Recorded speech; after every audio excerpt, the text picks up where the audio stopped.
Chapter 459, Trek. Zenith Yin didn't grow angry, instead replying with a roll of his eyes and a chuckle. My junior disciple's cultivation is too shallow. As his master, it is only natural that I look after him. Although the white rhino emblem could be considered precious, I plan on taking the path of profound crystal, so this item will be useless to me.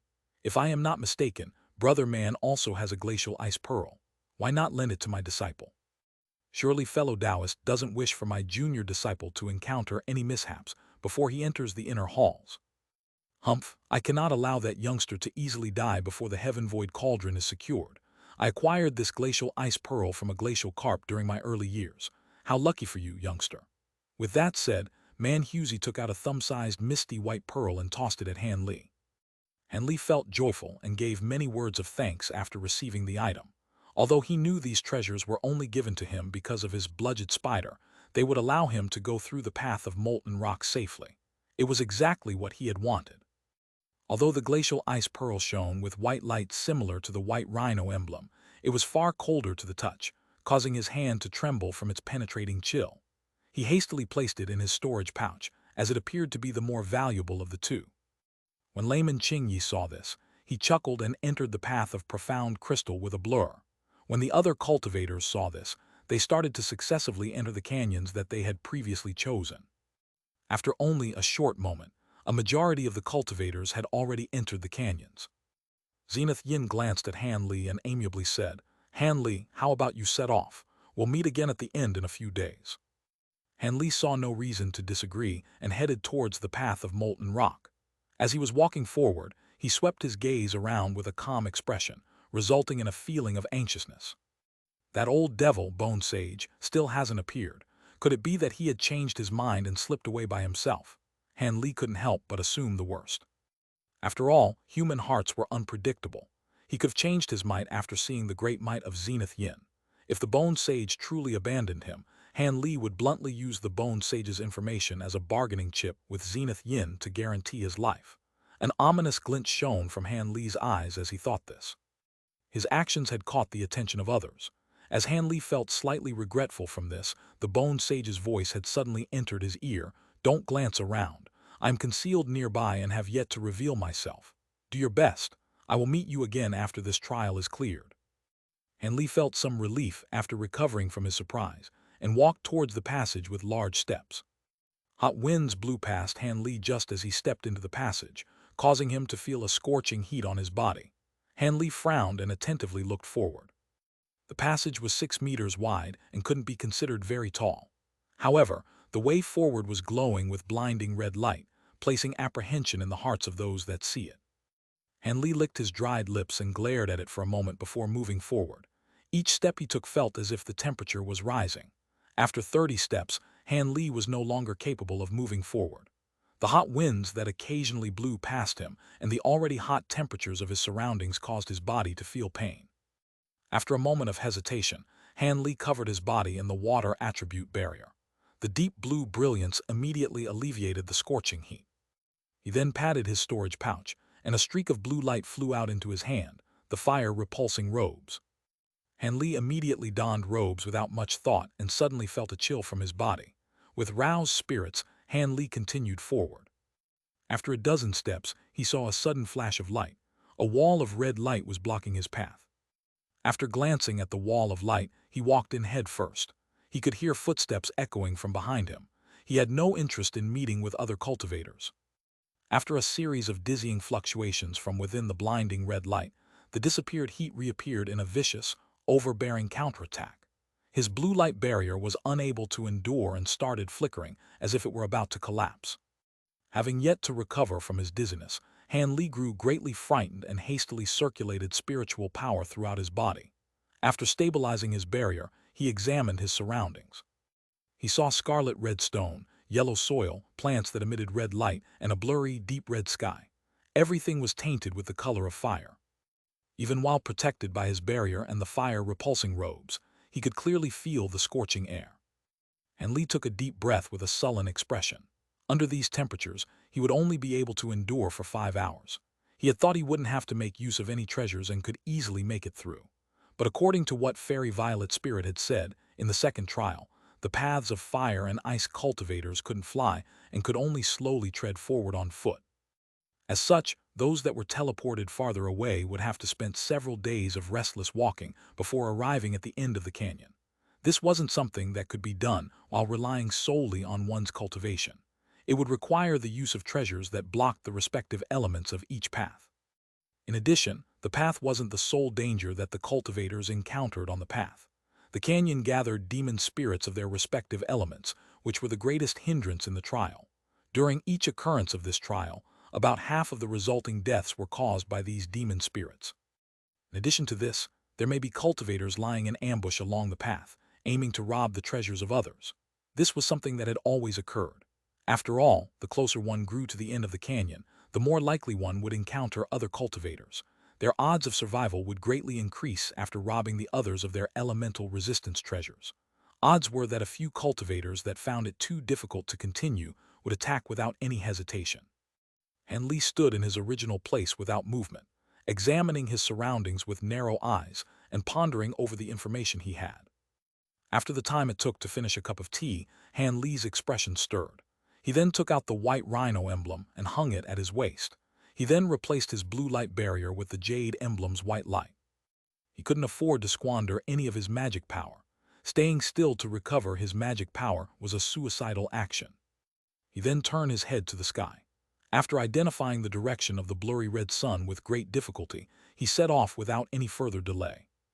Apart from a pile of rocks and a strange, perfectly straight tree, he didn't see anything else on the path as he slowly staggered onward. After a short moment of walking through the searing air, Hanli encountered a large patch of vegetation blocking his path that glowed with a strange, fiery light. Hanli frowned after looking at the strange plants and immediately shot a ball of glowing blue water towards it. Upon impact, the ball of water sizzled and turned to steam. Hanli's expression slightly changed. He looked to the side of the plants but saw no other way past the strange vegetation. After some hesitation, Hanli gritted his teeth and tried stepping through it.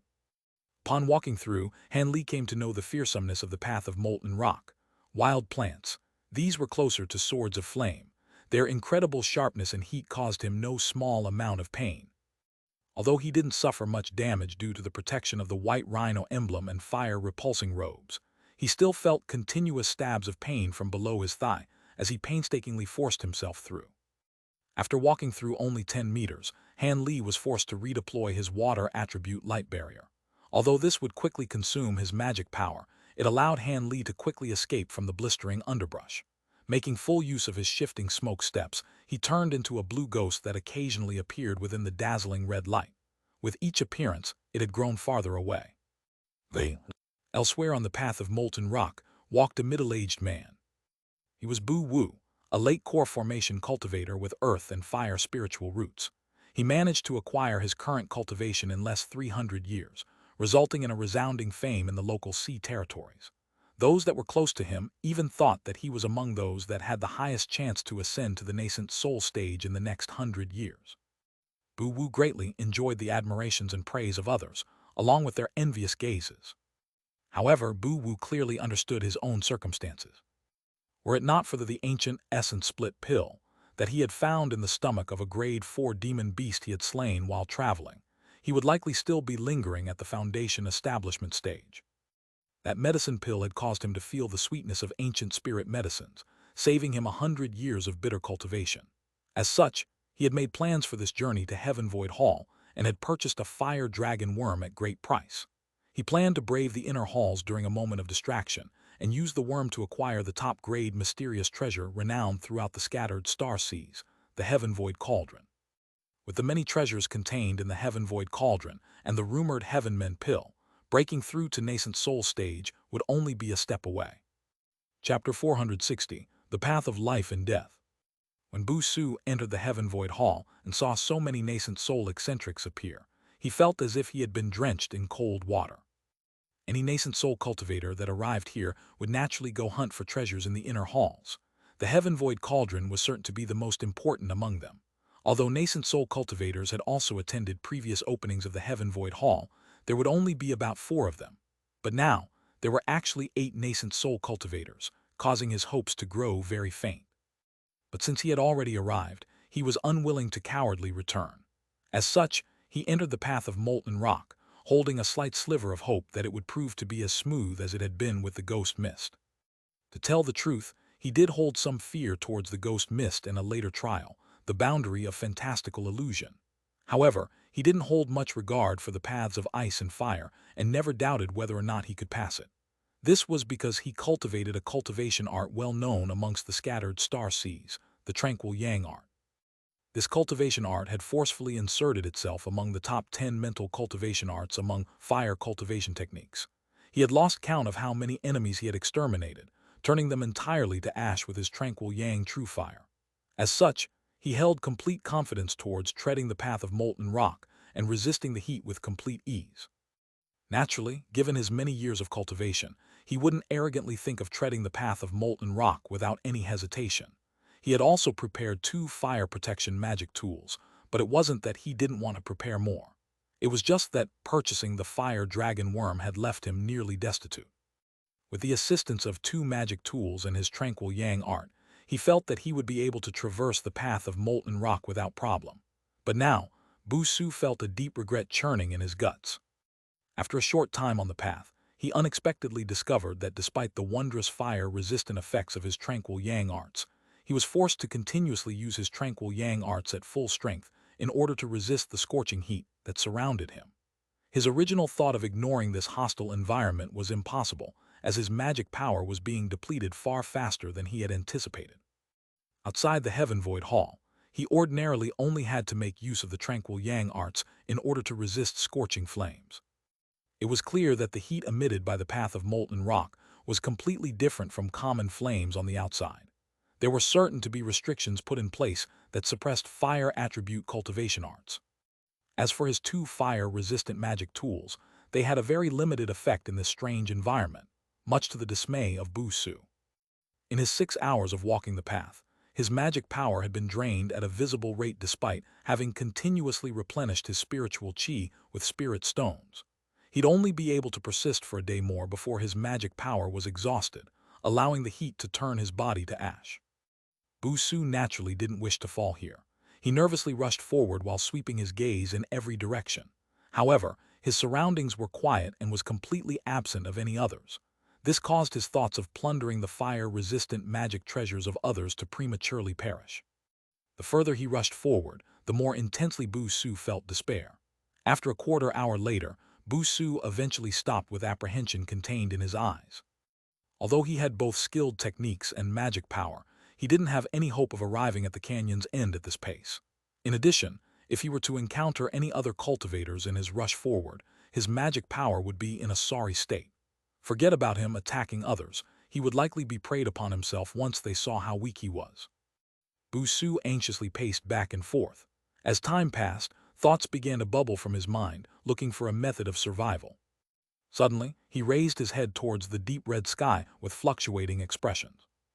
After a determined expression momentarily appeared on his face, his body flashed with yellow light and started to float. His eyes were unblinking, and his face appeared cautious. After he rose up to 10 meters in the air, he was extremely joyful to discover that nothing had happened. At this altitude, he could make use of his techniques to fly and reach the canyon's end after only a short time. Wildly delighted at having found a way out of danger, Bu Su formed an incantation gesture and turned into a ball of yellow light, disappearing with a blur. Bang! Just as Bu Su flew about 100 meters, a silver bolt of lightning struck from the deep red sky. With a miserable scream, his body scattered into ash while 2 items then silently fell into the shrubbery below. Somewhere on the path of molten rock, a gorgeous, 30-year-old woman wearing brilliant blue muslin looked hesitantly at the river of molten rock. Apart from a foot-wide stone pillar, there was no other way for the woman to cross the scarlet-red river that spanned over 150 meters. The gorgeous woman frowned as she felt the overpowering heat radiating from the river of lava. After a moment of hesitation, she carefully set foot on the red stone pillar. When the gorgeous woman stepped foot on the pillar, she immediately wore a pained expression. It was clear that the stone pillar was extremely hot. Even with the protection of the blue muslin, she still felt quite a bit of pain. However, this woman was someone who possessed unwavering determination. After gritting her teeth, she slowly walked forward on the stone pillar cautiously. At the start, it went quite smoothly. She ended up walking through about halfway unscathed. But as she approached the pillar's center, she suddenly heard rumblings in the distance.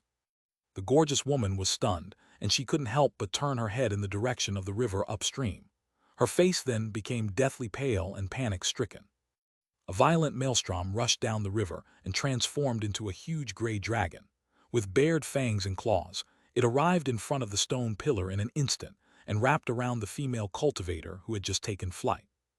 Then with a shriek of despair, the female cultivator disappeared without a trace. A short moment later, a sparkling blue item sunk to the bottom of the lava. Near an icy mountain on the path of profound crystal, a middle-aged man was back-to-back with an old man as they faced over 10 crystal beasts. Red and white radiance flashed in every direction, but the battle soon came to an end. The crystal beasts stayed for a moment more before dispersing in different directions, leaving behind 2 badly damaged corpses. At another location on the path of profound crystal, Zenith Yin was leisurely taking a walk along a road of ice. His body was sparkling with black light and didn't possess the slightest trace of cold. While the crystal beasts would occasionally unburrow from the snow and attempt to ambush Zenith Yin, they would be easily split in two with a flash of black light. Afterwards, he would continue on his way as if nothing had happened. On a hill, Han Li blankly stared ahead of him with a trace of hesitation. After rushing through the fiery overgrowth by making full use of the shifting smoke steps, he had returned to his original speed. After all, the shifting smoke steps put too much strain on his body. Even with the resilient body of a core formation cultivator, he couldn't persist in using it for long. Naturally, he could make use of it far longer than when he was at Foundation establishment. After this, he encountered an extremely dangerous swamp of lava. In fact, it appeared more like a pit of lava. Even a person of resilient mind such as Han Li felt cold sweat line his back. Were it not for the protection provided by the glacial ice bead that Man Husey had given him, he would have suffered blistering skin and roasted flesh, had he managed to survive it. As for the series of strange trees and 3 flame spirits he later encountered, they forced Han Li to expend a bit of effort before he could safely continue on his way. But now Han Li was left stunned by something he had never seen before, an endless black desert with black sand and dunes. This strange scene caused Han Li to feel uneasy and unwilling to walk into it. However, taking an alternative route was impossible. The expanse of black desert was far too large. If he wanted to make a detour, it would take at least 2 days. According to the accounts of cultivators that came before him, this trial must be cleared within 5 days. Else, the transportation formation would be sealed, leaving the rest to die. As for Han Li, he reckoned that he had only managed to reach the center of the canyon. He didn't have the time to waste even if he didn't want to brave this danger. Who knew what monsters laid in wait beneath the black sands? Han Li tightly creased his brow and gazed at the scene before him, pondering about what strange dangers laid hidden within. At that moment, Han Li's heart stirred, and he disappeared with a blur. Footsteps soon came from behind where he originally was. Chapter 461, Black Desert. Shortly after Han Li disappeared, a male cultivator slowly walked out from the side of the small mountain. He appeared to be about 40 years old and possessed a sallow complexion. He was the cultivator who had treated Zenith Yin so fearfully at the entrance of Heaven Void Hall. At that moment, he was wearing an odd, dark green conical bamboo hat and had a white jade bowl in his grasp. His body concealed a chill that was completely isolated from the blazing heat surrounding him. He climbed to the mountaintop and surveyed his surroundings with great vigilance as if he were looking for something. But after seeing that there was nothing, his expression only grew increasingly cautious. He thought he had spotted a silhouette blur when he gazed at the mountain from afar. But after finding no traces of the person on the mountain, he became even more vigilant. After coldly sweeping his gaze past his surroundings once more, he wordlessly inserted 2 of his fingers into the jade bowl and brushed it upward. A streak of white light then flew out from it and started revolving around his head. "Execute," the sallow-faced man softly shouted, forming an incantation gesture with one hand. Pang! The white light trembled for a moment before suddenly bursting into specks as wondrous as starlight scattered from a goddess. The light then completely enveloped a 40-meter radius. The red land was enveloped in layers of frost upon touching the white light, but nothing abnormal had appeared within it. A trace of doubt appeared on the man's face. After a moment of thought, he didn't seem to care anymore, believing that he had been mistaken. After putting the matter to the back of his head, he then looked at the black desert with a grave face. "This place is truly strange," the man muttered to himself as he looked at the black desert with a strange gaze. He seemed somewhat hesitant to depart. But after a short moment of consideration, he flung his sleeve and shot a streak of red light towards the ground. The light faded away to reveal a small red fox.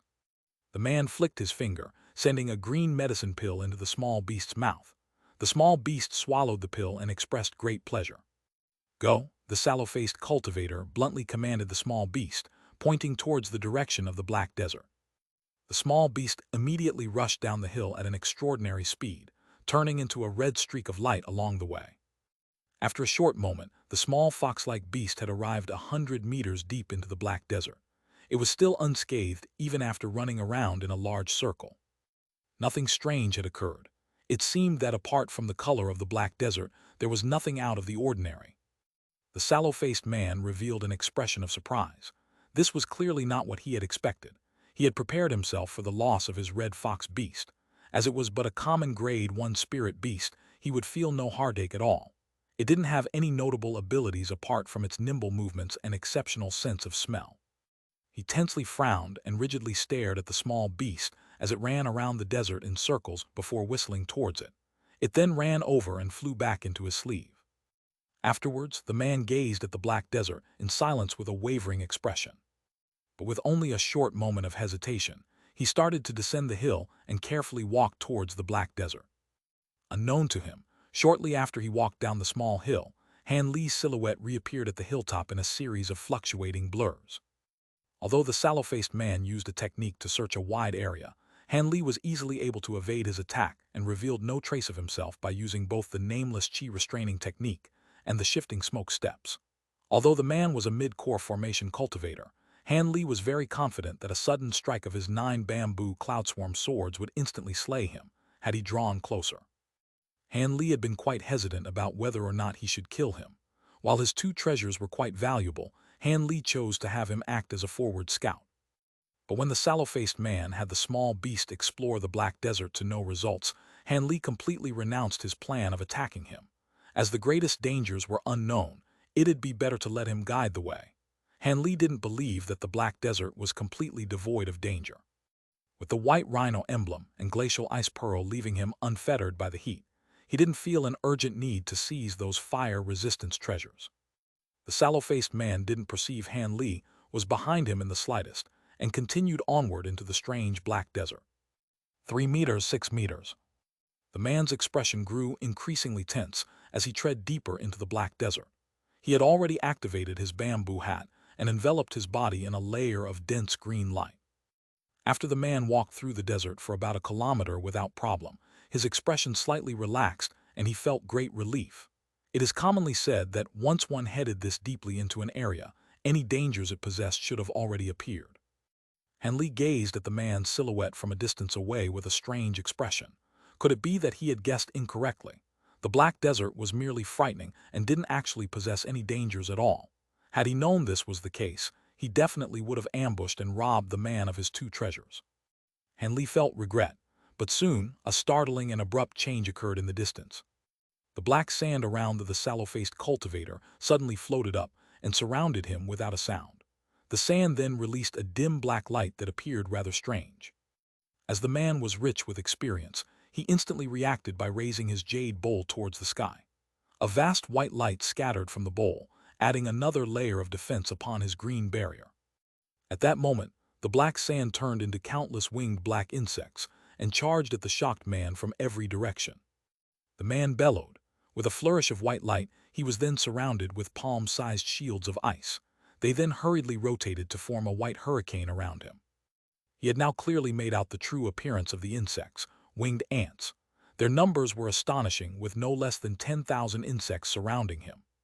The sallow-faced cultivator's mind quickly churned, trying his utmost to recall the specific breed and weakness of these winged ants. But before he could finish thinking, the black swarm of ants knocked against his ice shield hurricane. Clangs rang out in quick succession as the shields repelled the winged ants several meters back. When the man saw this, he couldn't help but feel slight relief. But a short moment later, his heart froze. After knocking the black-winged ants tumbling away several times, They charged forwards once more without the slightest injury. He was greatly alarmed. Without taking further thought, he raised his hand and released a gray flying knife. It transformed into a 10-meter-long streak of light and fiercely chopped towards the winged ant swarm. Just as the flying knife left the hurricane, the countless ants let out a drone and surrounded it. The fierce attack of the gray light didn't harm the flying insects in the slightest. Instead, they swarmed all over the flying knife in an instant and held it still. The sallow-faced man turned pale from fright and tried to recall his magic treasure. However, he was too slow. The magic treasure's gray light flashed several times before being submerged in the swarm of black insects. A blood-curdling shriek soon followed. The man's face was bloodless. The destruction of his magic treasure had greatly injured his origin chi. Without any further hesitation, he hastily controlled the white hurricane to follow him as he rushed forward. Leaving the desert was now his only chance at life. At that moment, the black-winged ants finished devouring the remnants of the flying knife and didn't move to chase after him. Its next action was cause for disbelief. It gathered together in an instant and flashed with a strange light before turning into a 10-meter-long black lance. Then, with a sharp whistle, the lance pierced through the air as if it had been shot from a crossbow. The sallow-faced man panicked at the sight and hastily exerted the entirety of his magic power to propel the hurricane with further intensity. The lance of black light struck the white hurricane and pierced through it in an instant. The spearhead and shaft were completely covered in scarlet blood. Chapter 462, Ironfire Ants. The hurricane came to an abrupt stop, revealing the sallow-faced old man. His body listlessly stood in place with the ice shields and green barrier completely destroyed. A fist-sized hole appeared where his heart should have been. The hole's edges were pitch black as if it had been caused from incineration. The man lowered his head to look at his chest and involuntarily touched it with his hand. He wore an expression of astonishment as if he couldn't believe what he saw.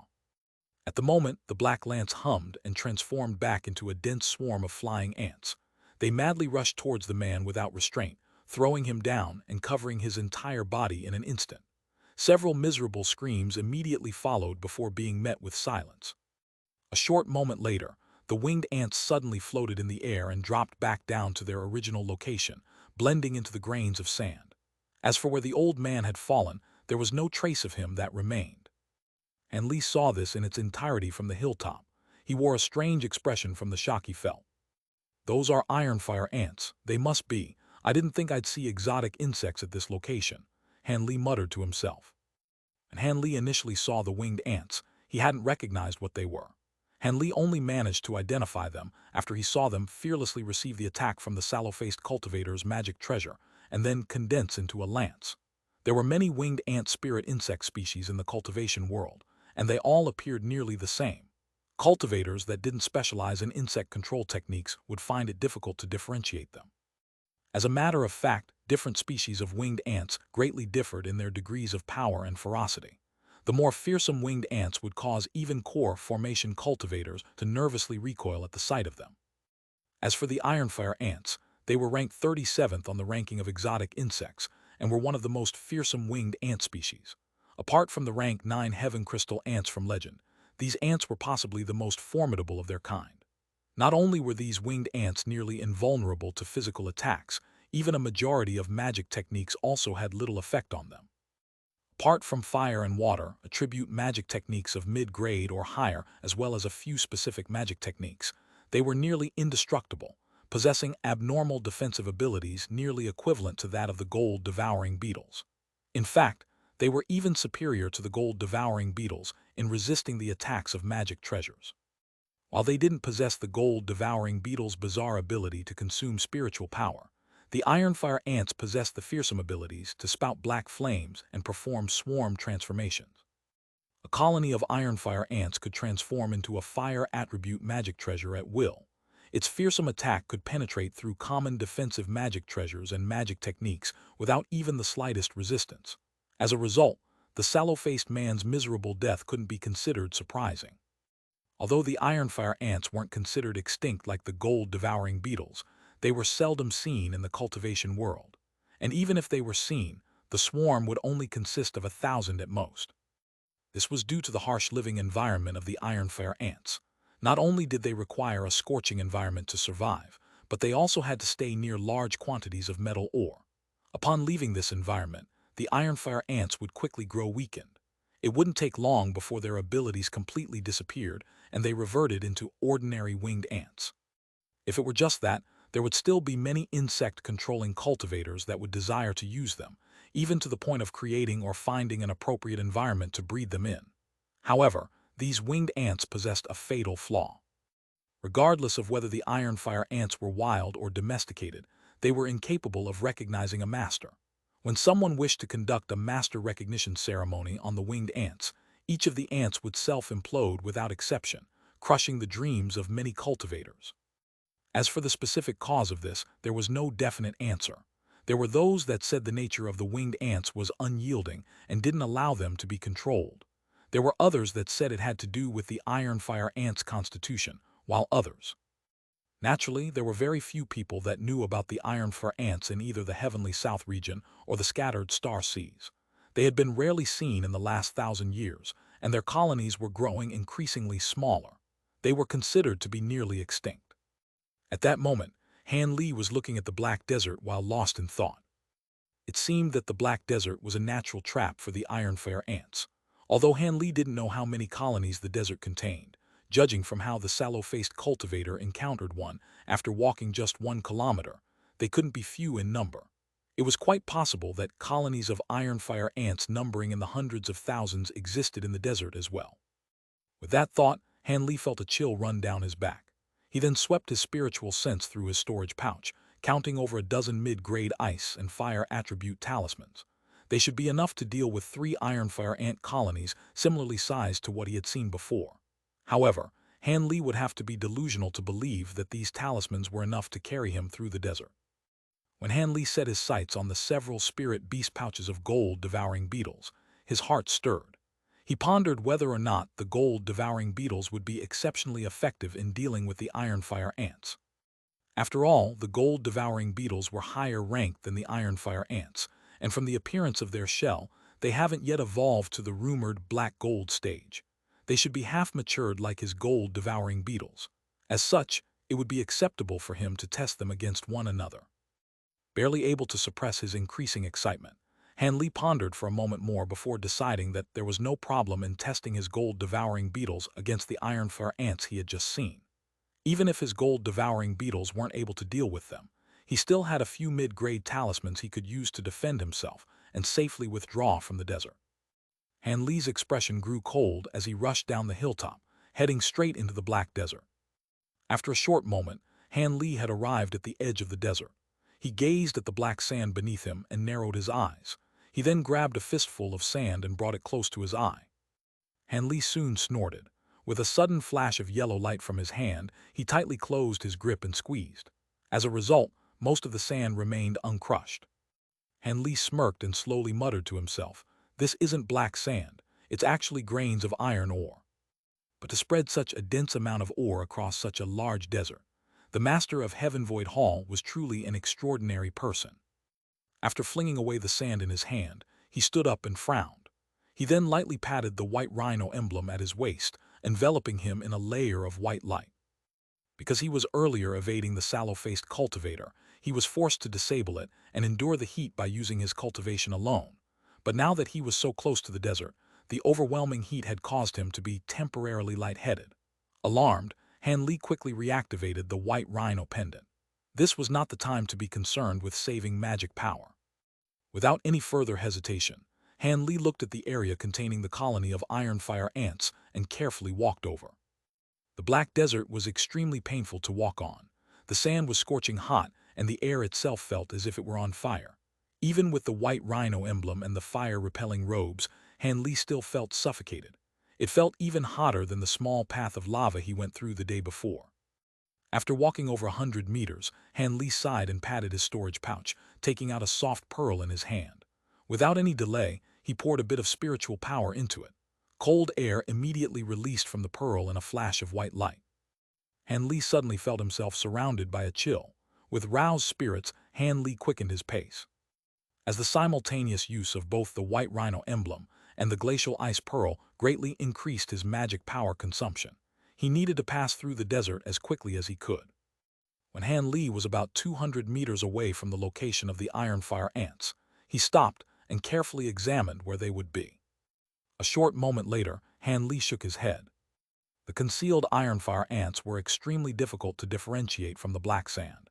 It was even difficult to see them with his spiritual sense. The ant colony's spiritual chi fluctuations were extremely faint, presumably because they were innately skilled at restraining their chi. It seemed that using his spiritual sense to spot the winged ants from a distance wouldn't do. He'd have to try using his gold-devouring beetles. Chapter 463, An Opportune Encounter. And Li raised his hands with a solemn expression and tossed several spirit beast pouches into the air. As they floated in the air, he formed his hands into an incantation gesture, causing the pouches to open and release countless gold-devouring beetles. They formed a cloud of shining gold and silver shimmers in the air. In regards to numbers, the gold-devouring beetles were far fewer to the recently seen colony of iron-fire ants. With his confidence strengthened from looking at the gold-silver insect swarm, he pointed to the ground not far away and softly shouted, "Go!" With a buzz, the glittering cloud flew forward, moving to descend and blanket the ground. But before they touched the ground, a black cloud of ants suddenly rose to meet the swarm of gold-devouring beetles. In the instant that the two sides clashed, huge streams of dark flame suddenly spouted out from the black ant colony, violently enveloping the gold-devouring beetles in black radiance. It was clear the ant colony had realized the gold-devouring beetles were fearsome and rushed to strike first by using their innate flames. Were it another breed of insects, the strange flames would have burnt a majority of them at the very least. But not only were the gold-devouring beetles completely unscathed by the black flames themselves were cleanly devoured. Once the flames were gone, the beetles charged forward with a buzz. The two insect swarms fiercely clashed, interweaving colors of black, silver, and gold.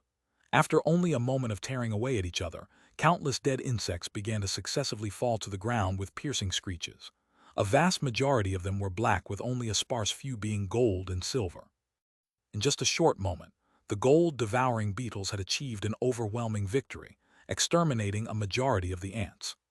The iron-fire ants also sensed that things were far from good. Their remnants released a weak cry and suddenly gathered together to form a jet-black arrow. They shot past the gold-devouring beetles in an attempt to escape. But at that moment, a streak of dazzling azure swordlight pierced through the air and chopped down at the arrow. The arrow trembled and was greatly slowed down. In that moment of delay, the gold-devouring beetles swarmed around the arrow. In the blink of an eye, the black arrow was submerged in a sea of gold and silver and could no longer be seen. By the time the insect swarm dispersed, the arrow had completely disappeared. At that moment, Han Li slowly walked over and serenely looked at the dead insects on the floor. He silently pondered for a moment while clasping his chin. Only about several hundred of the dead insects belonged to the gold-devouring beetles, a trifling amount. The gold-devouring beetles' decisive victory clearly illustrated the superiority of the gold-devouring beetles. After all, the iron-fire ants had outnumbered the gold-devouring beetles 10-1.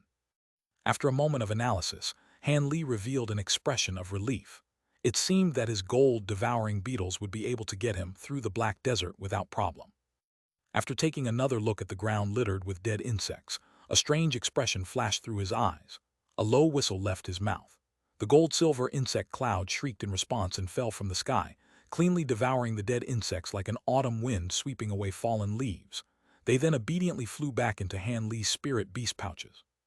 Having put away the pouches, Han Li gazed into the depths of the black desert before walking forward without hesitation. Han Li motionlessly stood in the distance as he expressionlessly gazed at the sky.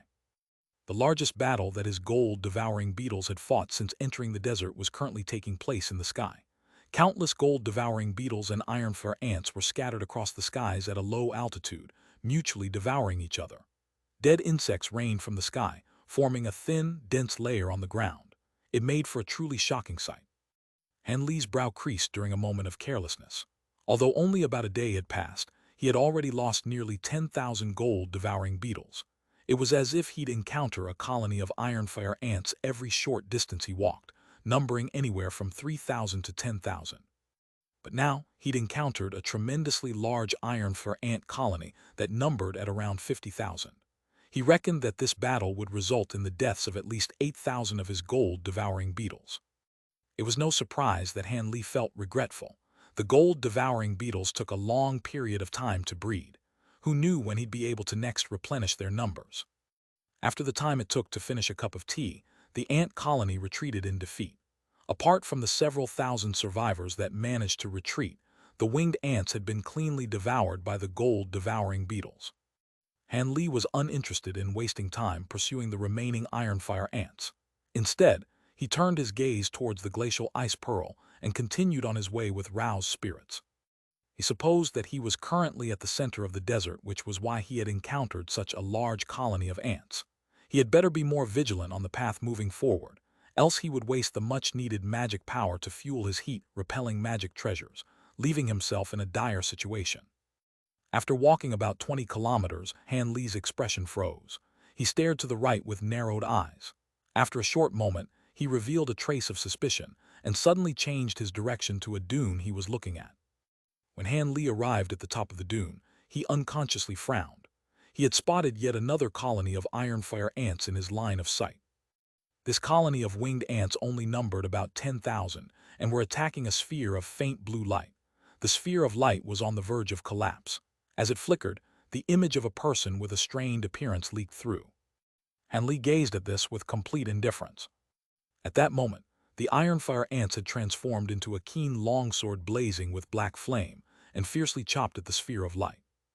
Han Li was certain that this person was doomed. But then, an unremarkable dark green pellet shot out of the light sphere. Just as the pellet touched the black sword, a fist-sized dark green flame violently combusted. The ants that were wrapped up by the flame rapidly dispersed, with nearly 100 ironfire ants falling to the ground. Han Li felt surprised.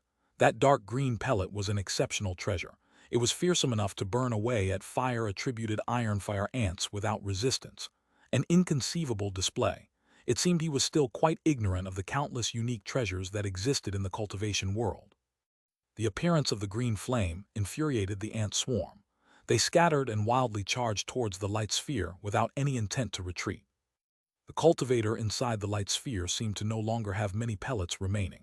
By the time the ironfire ants had scattered, it was already too late to shoot a second pellet, resulting in a helpless situation. However, he had also become aware of Han Li's existence. As he was under attack from the ironfire ants, he occasionally glanced in Han Li's direction. Han Li indifferently turned away and continued on his path. He currently had no mind to acquire his treasures or waste the lives of his gold-devouring beetles. His gold-devouring beetles had far more value in this strange desert than ordinary treasures, and he didn't wish to squander them in vain. But who could have known that just as he had taken his first step, he suddenly heard the transmission of a hoarse, familiar voice from the light sphere. "Fellow Taoist Han, please wait. This is Yuan Yao. I must trouble fellow Taoist Han to assist me. I will definitely express my gratitude afterwards." Yuan Yao's voice was filled with anxious panic. "Yuan Yao." Han Li suddenly stopped and hesitated for a moment before slowly turning around. This was truly a small world. In an area as large as the path of molten rock, he actually managed to encounter this woman he could barely be considered acquainted with. Unbelievable. Since she could be considered somewhat of a friend, Han Li felt reluctant to leave her to die. Moreover, he had initially considered finding her for a secret matter. This was just killing two birds with one stone. After looking at the dimmed light sphere and quickly muttering to himself, he tossed a spirit beast pouch from his waist and released a swarm of gold-devouring beetles into the fray. When she saw this, she was left speechless. The gold-devouring beetles only numbered about 1,000, but were able to easily exterminate a swarm of ironfire ants that was over 10 times its size. She had finally recovered from her shock when Han Li calmly retrieved his gold-devouring beetles, and she quickly put away her blue light sphere. Yuan Yao's complexion had paled from the expended magic power, but this only made her appear even more endearing. Her black robes had already been replaced for thin, well-fit clothes, revealing her graceful, youthful figure. Her body was also drenched with the fragrant scent of her sweat, filling the air with deadly allure. Han Li was stunned by this, but he soon recovered. Yuan Yao saluted Han Li with a beaming smile and spoke with a charming voice. Yuan Yao cannot thank fellow Taoist Han enough for his rescue. Chapter 464, Weeping Soul Pearl. Han Li glanced at her and calmly said, "It was but a minor effort. Now that fellow Taoist Yuan is out of danger, I will be taking my leave." He then turned and walked away without any intention to stay. Still shaken by her near-death encounter, Yuan Yao turned pale and was incapable of staying reserved. She hastily said, "Brother Han, I still haven't expressed my thanks for you saving my life." The gorgeous woman's delicate appearance would tug at the hearts of any who saw it. However, Han Li didn't turn around and responded indifferently. "I don't need your thanks. I merely assisted you for a moment and cannot help you the entire way through. Do your best, Lady Yuan." After this was said, Han Li was already 40 meters away, moving at a breakneck speed. This only caused Yuan Yao's pale face to become even more panicked. She no longer possessed the strength to resist the scorching heat, let alone any more iron-fire ants she may encounter. She was unable to give up as Han Li held the string that her life hung upon. But as a result, her charming pleas were completely ignored as Han Li walked further away. She revealed apprehension at Han Li's indifferent response, and could only say what Han Li expected to hear. She gritted her teeth and said, "Please wait. So long as fellow Taoist Han is willing to protect me on this path, I will bestow a grand treasure to you. Your magic power won't be used in vain." A grand treasure. Han Li stayed still, revealing slight hesitation. Seeing that Han Li appeared interested, she didn't dare to be negligent. "I still have many azure flame blasts that I am willing to give fellow Taoist." "That was the green pellet that you had used a moment ago. It is quite the uncommon item." Han Li slowly turned around with an expression of deep consideration. Since he had acted to save the woman, he naturally didn't intend on truly abandoning her. Besides, he had saved her with another reason in mind. His previous act was merely taking one step back so he could take 2 steps forward. Now that she had taken the initiative to request his aid, his objective was fulfilled. He reckoned that if he were to demand greater concessions, she would have no choice but to begrudgingly accept. This beautiful woman clearly understood this. Regardless of whether it was for paying Han Li for his previous rescue or his continued protection, Yuan Yao had no choice but to continue with a helpless expression. The azure flame blasts are firebombs secretly refined by the Devil Dao's Azure Yang sect. Not only does each one require a great quantity of rare resources to refine, but it also consumes a great amount of time. Their might is equivalent to a nascent soul cultivator's Yang essence flame. I still have 3 of them and will give all of them to you. The woman's expression grew more determined as she spoke. She extended her snow-white hand to reveal 3 pellets shining with a gentle green light. At that moment, Han Li unhurriedly walked back over and glanced at the 3 pellets. He calmly said, "These azure flame blasts truly are an exceptional treasure, but they aren't enough for me to take such a large risk. Bringing you through this path will double my magic power consumption at the very least. Does fellow Taoist Yuan truly think these are worth that level of danger?" Han Li's words contained thinly veiled mockery. Yuan Yao's beautiful expression fluctuated for a long while, before settling on a charming smile. "Brother Han, please don't hesitate to state your conditions, as this young woman doesn't wish to continue speaking in circles. Could it be that fellow Taoist Han wishes for me to give my heart to you?"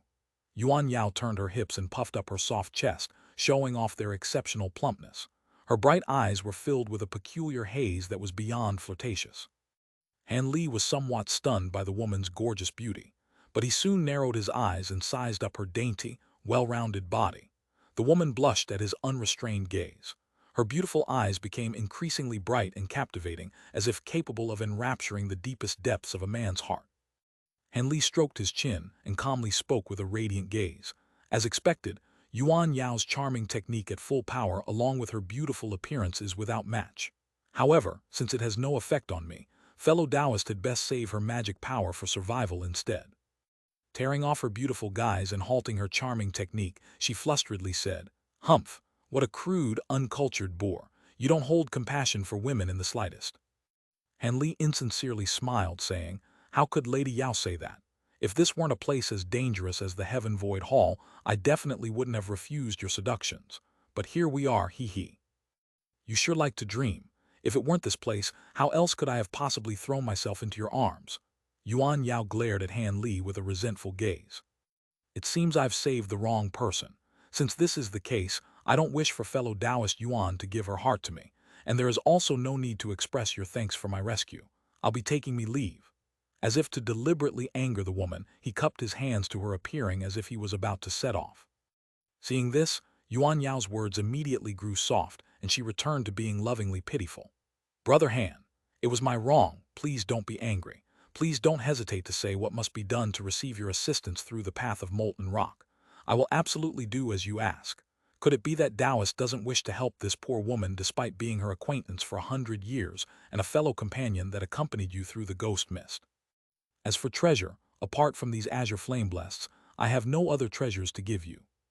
Although Han Li was wearing a mysterious smile, he inwardly felt astonished. Yuan Yao was a truly fickle person, standing tall one second and submitting the next. From her currently powerless pleads, her recent mature, flirtatious charms, to her proud, elegant impression from the very beginning, all of them had given Han Li a distinct, unique impression. How truly strange. As this woman was capable of cultivating to the core formation stage from the qi condensation stage in only 100 years, she was by no means ordinary. With this thought, Han Li started to mutter himself. Yuan Yao revealed a hopeful expression as she nervously watched him. After a short moment, he looked up and spoke with seemingly great reluctance. Since Lady Yuan is an acquaintance I had met over 100 years ago, I would appear truly heartless if I do not protect you. However, I was never someone to work for free. If fellow Taoist Yuan Yao wishes for me to take her through the path of molten rock, then how about she gives me the weeping soul beast? I'm extremely interested in the beast's soul absorption abilities. After walking around so many pretenses and plots, Han Li finally stated what he had wanted from the woman from the very start. With this strange beast, he'd be more confident in working together with the old ghost bone sage. From what he had seen, this weeping soul beast was by no means weak. You want the weeping soul beast? Yuan Yao's eyes widened after hearing Han Li as if she couldn't believe what he had said. What will it not do? Han Li's expression sunk and his voice grew cold. If I give the weeping soul beast to you, you will take me through the path of molten rock. Yuan Yao asked Han Li this question word by word as she stared at him with a strange expression. That's right, Han Li frowned but still spoke with certainty. He faintly felt that there was something amiss. Perfect, then it is all yours. After Han Li confirmed this, she immediately took a spirit beast pouch at her waist and gave it to Han Li without the slightest hesitation. Han Li blinked with a nervous heart. Why did it appear that she was actually impatient to give the weeping soul beast to him? Could it be that there is something wrong with the weeping soul beast? After thinking for a moment, he calmly took the spirit beast pouch into his hand. He swept his spiritual sense inside to see the weeping soul beast soundly asleep. Han Li nodded his head and put the spirit beast pouch at his waist.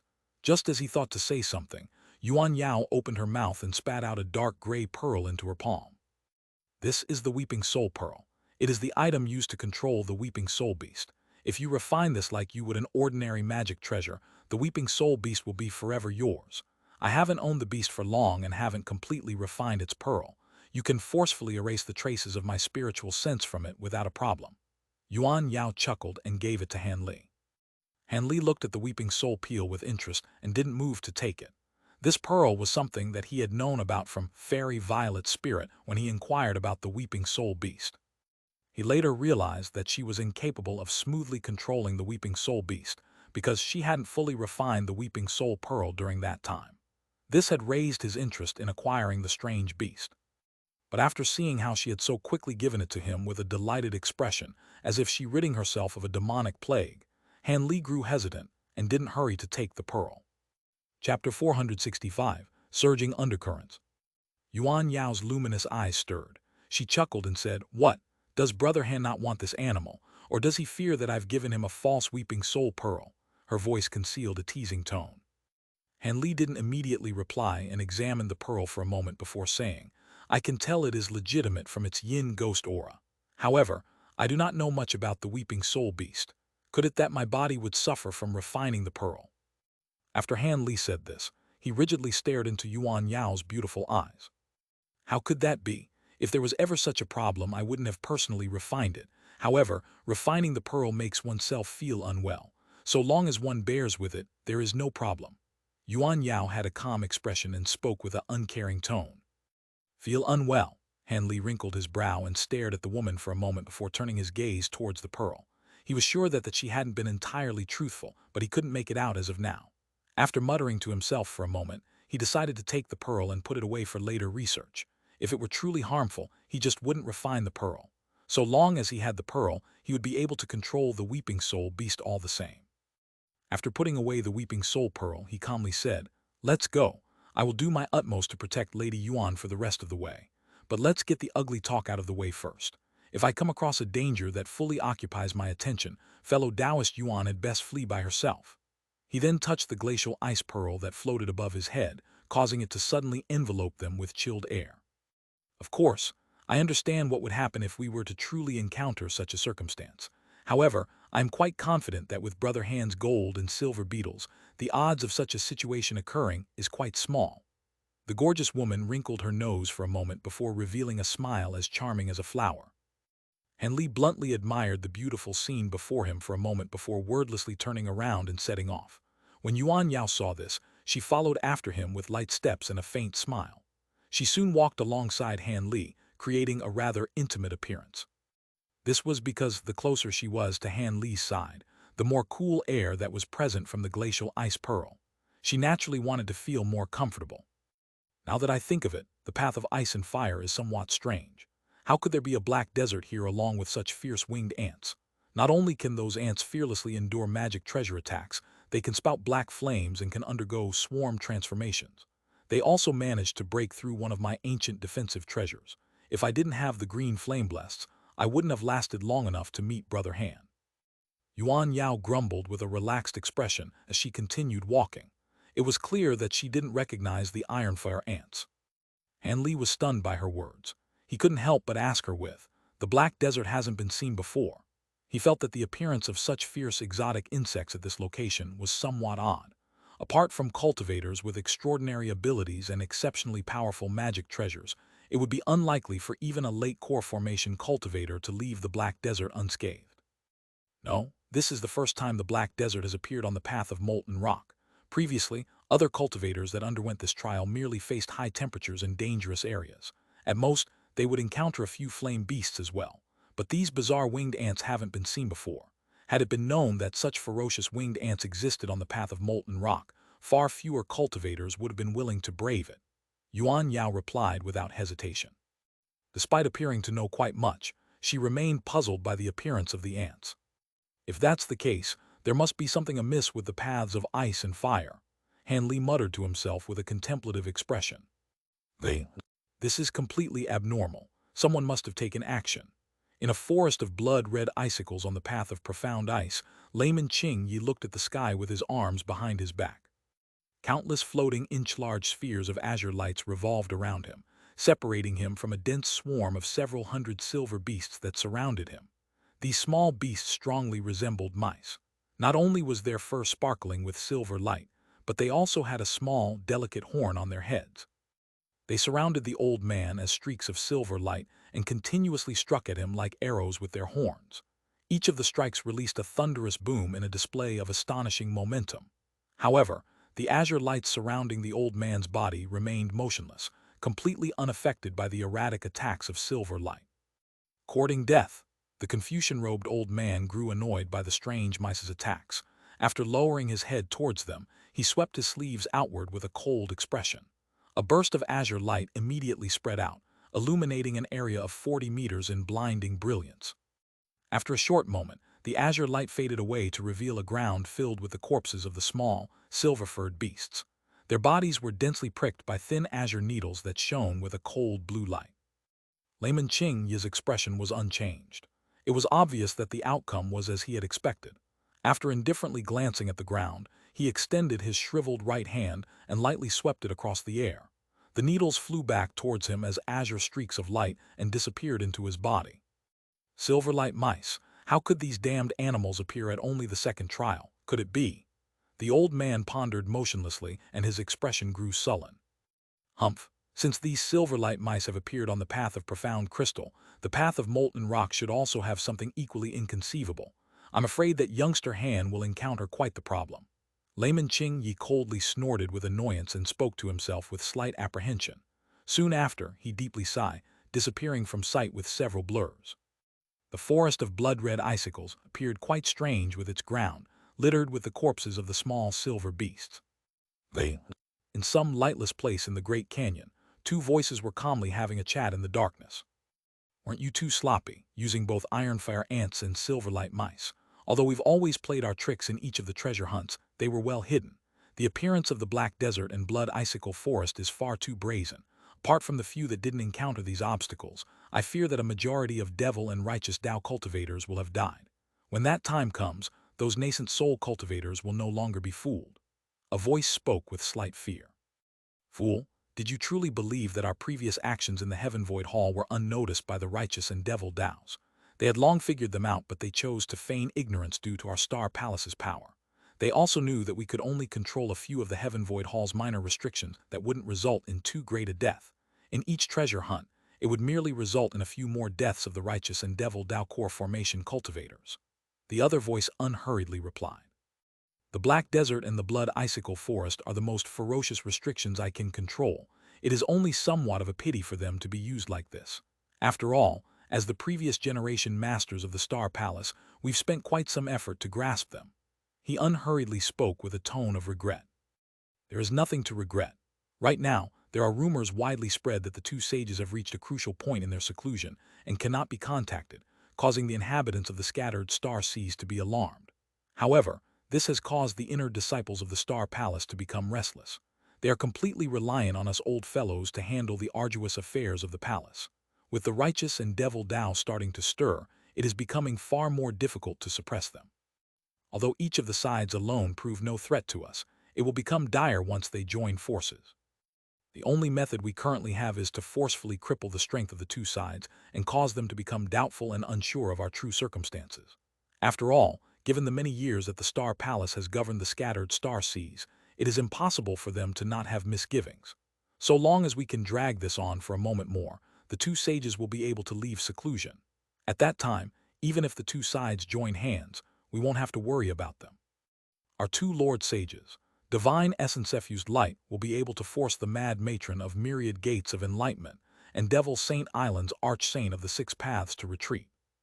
The usage of the Ironfire Ants and Silverlight Mice restrictions were unavoidable. Apart from these two restrictions, none of the others are nearly as destructive against core formation cultivators. They all lack the proper fierceness to admonish them and reflect our unyielding attitude. As for your fears of the two sides using this as a pretext to act, they are groundless.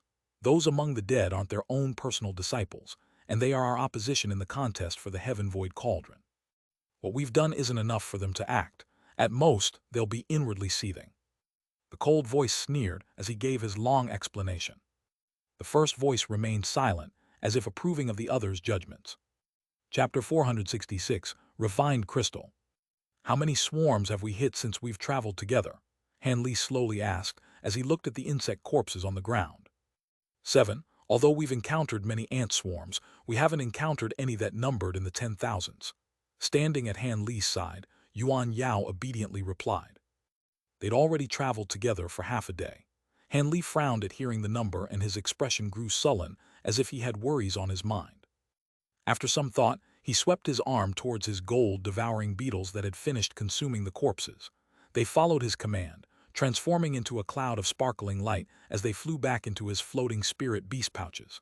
Han Li then calmly put them away. What? Fellow Taoist Han appears unhappy. We've already crossed through the center of the desert, the most dangerous area. The path out should prove to be much safer. Yuan Yao blinked upon seeing Han Li's expression and spoke with slight confusion. Safer? Do you really believe so? Han Li glanced at Yuan Yao and sneered. Could it be that there are still more dangers ahead? Yuan Yao unconsciously frowned and spoke without confidence. With an indifferent expression, Han Li said, I don't know if there are more dangers ahead, but I am certain of something. We will be quite lucky to not encounter any ant swarms that don't have any late-stage ants. As of now, we've yet to encounter any megacolonies that contain late-grade ants. We have to be more careful on the way out. If we don't encounter any mishaps after half a day more of walking, we should be truly safe. Yuan Yao's complexion turned white, but after a short moment she feigned indifference. She forced a smile and said, Aren't you being paranoid? I hope that is the case. Han Li didn't continue speaking despite knowing that the late-stage ants existed among the Ironfire ants. Although the strength of late-stage ants are ordinary, their astonishing intelligence would be certain to prove more than troublesome. Due to their previous conversation, they remained completely silent for the next 4 hours. However, something strange had occurred. They hadn't encountered a single ant colony on their path. Yuan Yao had become conscious that something was amiss, and her face revealed a trace of unease. But when they mindlessly climbed up a tall sand dune, they saw an astonishing scene ahead of them. This is, Yuan Yao wore a terrified expression. Her red lips moved several times, but no words came out. While Han Li's expression was a bit more calm, he was still quite alarmed. In the sand ahead of them was a solidarity pillar of ice, with a height of about 100 meters. The ice pillar was extremely cold. Not only did it flicker with faint white light, it also contained a black giant of the same height.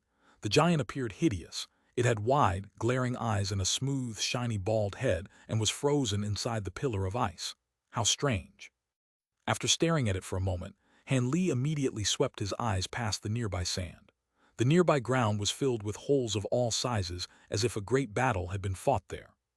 A strange expression stirred from Han Li's eyes as they fell upon the giant once more. But when Han Li gazed at one of the giant's eyes, he couldn't help but shout in surprise. Did fellow Taoist Han discover something? Yuan Yao couldn't help but turn her head and ask after hearing Han Li. Han Li slightly smiled in response. He then narrowed his eyes and released his spiritual sense. After confirming that nothing was concealed in the nearby area, he bluntly walked down the sand dune and towards the pillar of ice in large strides. Humph! Yuan Yao sulked and expressed discontent at Han Li's attempt to remain mysterious, but she still followed him. After all, she'd have to waste magic power to resist the high temperatures if she left the range of Han Li's glacial ice pearl. Winged ants. When Han Li arrived about 40 meters away from the pillar of ice, Yuan Yao spoke with astonishment. At her current distance, she was finally able to clearly see the giant's true appearance, a formation of countless black winged ants. From a distance it could be passed off as genuine, a truly inconceivable affair. But as the ironfire ants remained completely motionless inside the pillar of ice, it was unknown whether they were alive or dead. At that moment, Han Li stopped and started muttering to himself as he gazed at the ice pillar ahead of him. After examining it, Yuan Yao slowly said, "Since these ants are already dead, let's go on our way. It's a waste of time to remain here." "Are you truly certain they are dead? They still could be alive." Han Li felt doubtful. "How could they still be alive?" Yuan Yao glanced at Han Li with astonishment and spoke with disbelief. "The Myriad Gates of Enlightenment has an ancient treasure named the Profound Yellow Mirror. Have you not heard of it? So long as the treasure reflects on something living, they will grow still from terror and become trapped in a pillar of icy crystal. After several days, the crystal ice pillar will eventually disappear." "I've never heard of it before." Han Li's honest answer left the woman wide-eyed and somewhat speechless. Han Li circled the huge ice pillar several more times before speaking with a pensive expression. "According to what you've said, these insects were disposed off by Wan Tianming. If it wasn't him, then who? What are you thinking? Apart from time itself, this crystal ice cannot be broken by ordinary magic treasures. Otherwise, the profound yellow mirror wouldn't have such a famous name." Yuan Yao glanced at Han Li as if she had guessed what he was thinking and smiled.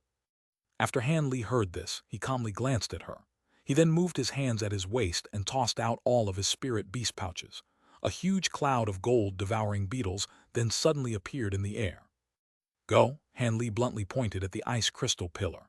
The gold-silver beetle cloud suddenly descended upon it and densely covered the pillar's peak in an instant. "You still intend on having your beetles consume the winged ants' remains. Your beetles may be ferocious, but they can't chew through." Yuan Yao's sentence remained half-finished. This was because the giant that was trapped by the crystal ice pillar was quickly being cut down at an amazing speed. In the blink of an eye, the giant's head had disappeared from view. Yuan Yao's small mouth gaped open and didn't close until a while later. Under the woman's astonished gaze, the gold-devouring beetles had completely devoured the huge pillar of crystal ice alongside the giant trapped within. All that remained was an egg-sized crystal ball that mysteriously shined with black light. Han Li smiled upon seeing it appear and walked several steps forward before bending down to pick it up.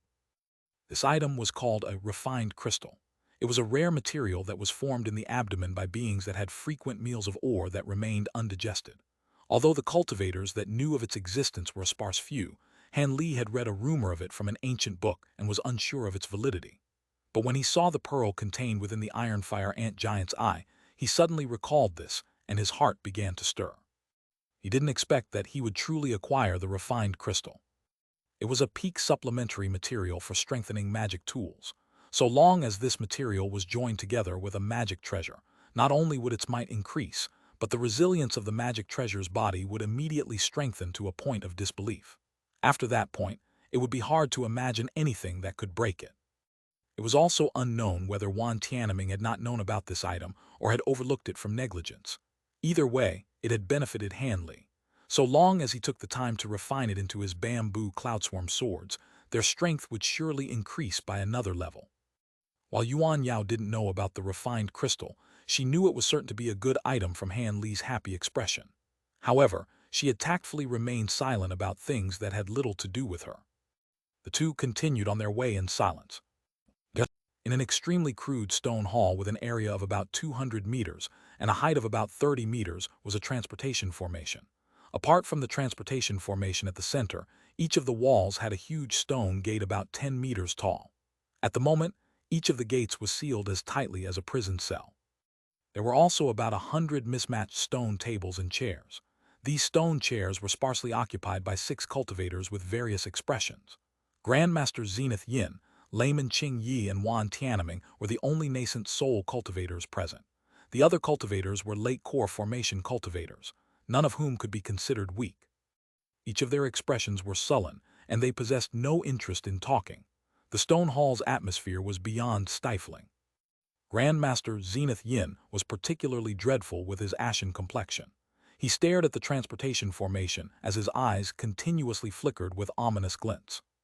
Chapter 467, More Treasures. These cultivators were the first ones to reach the end of the path of ice and fire. While the Black Desert and Blood Icicle Forest naturally proved to be no threat to the nascent soul cultivators, the late core formation cultivators suffered quite badly to escape them. As for the weaker cultivators, their odds were grim. Only a few of them had managed to make it here so far. Zenith Yin and Layman Qing Yi naturally worried about Han Li's fate. If Han Li died on the path of molten rock, his bludgeoned spider would have perished with him, leaving them without any cause for joy. Zenith Yin, who stood to benefit the most, felt especially terrible, far worse than Layman Qing Yi did. Although Wan Tianming appeared calm, he had lowered his head and was silently staring at his wide, thin hands with an icy gaze.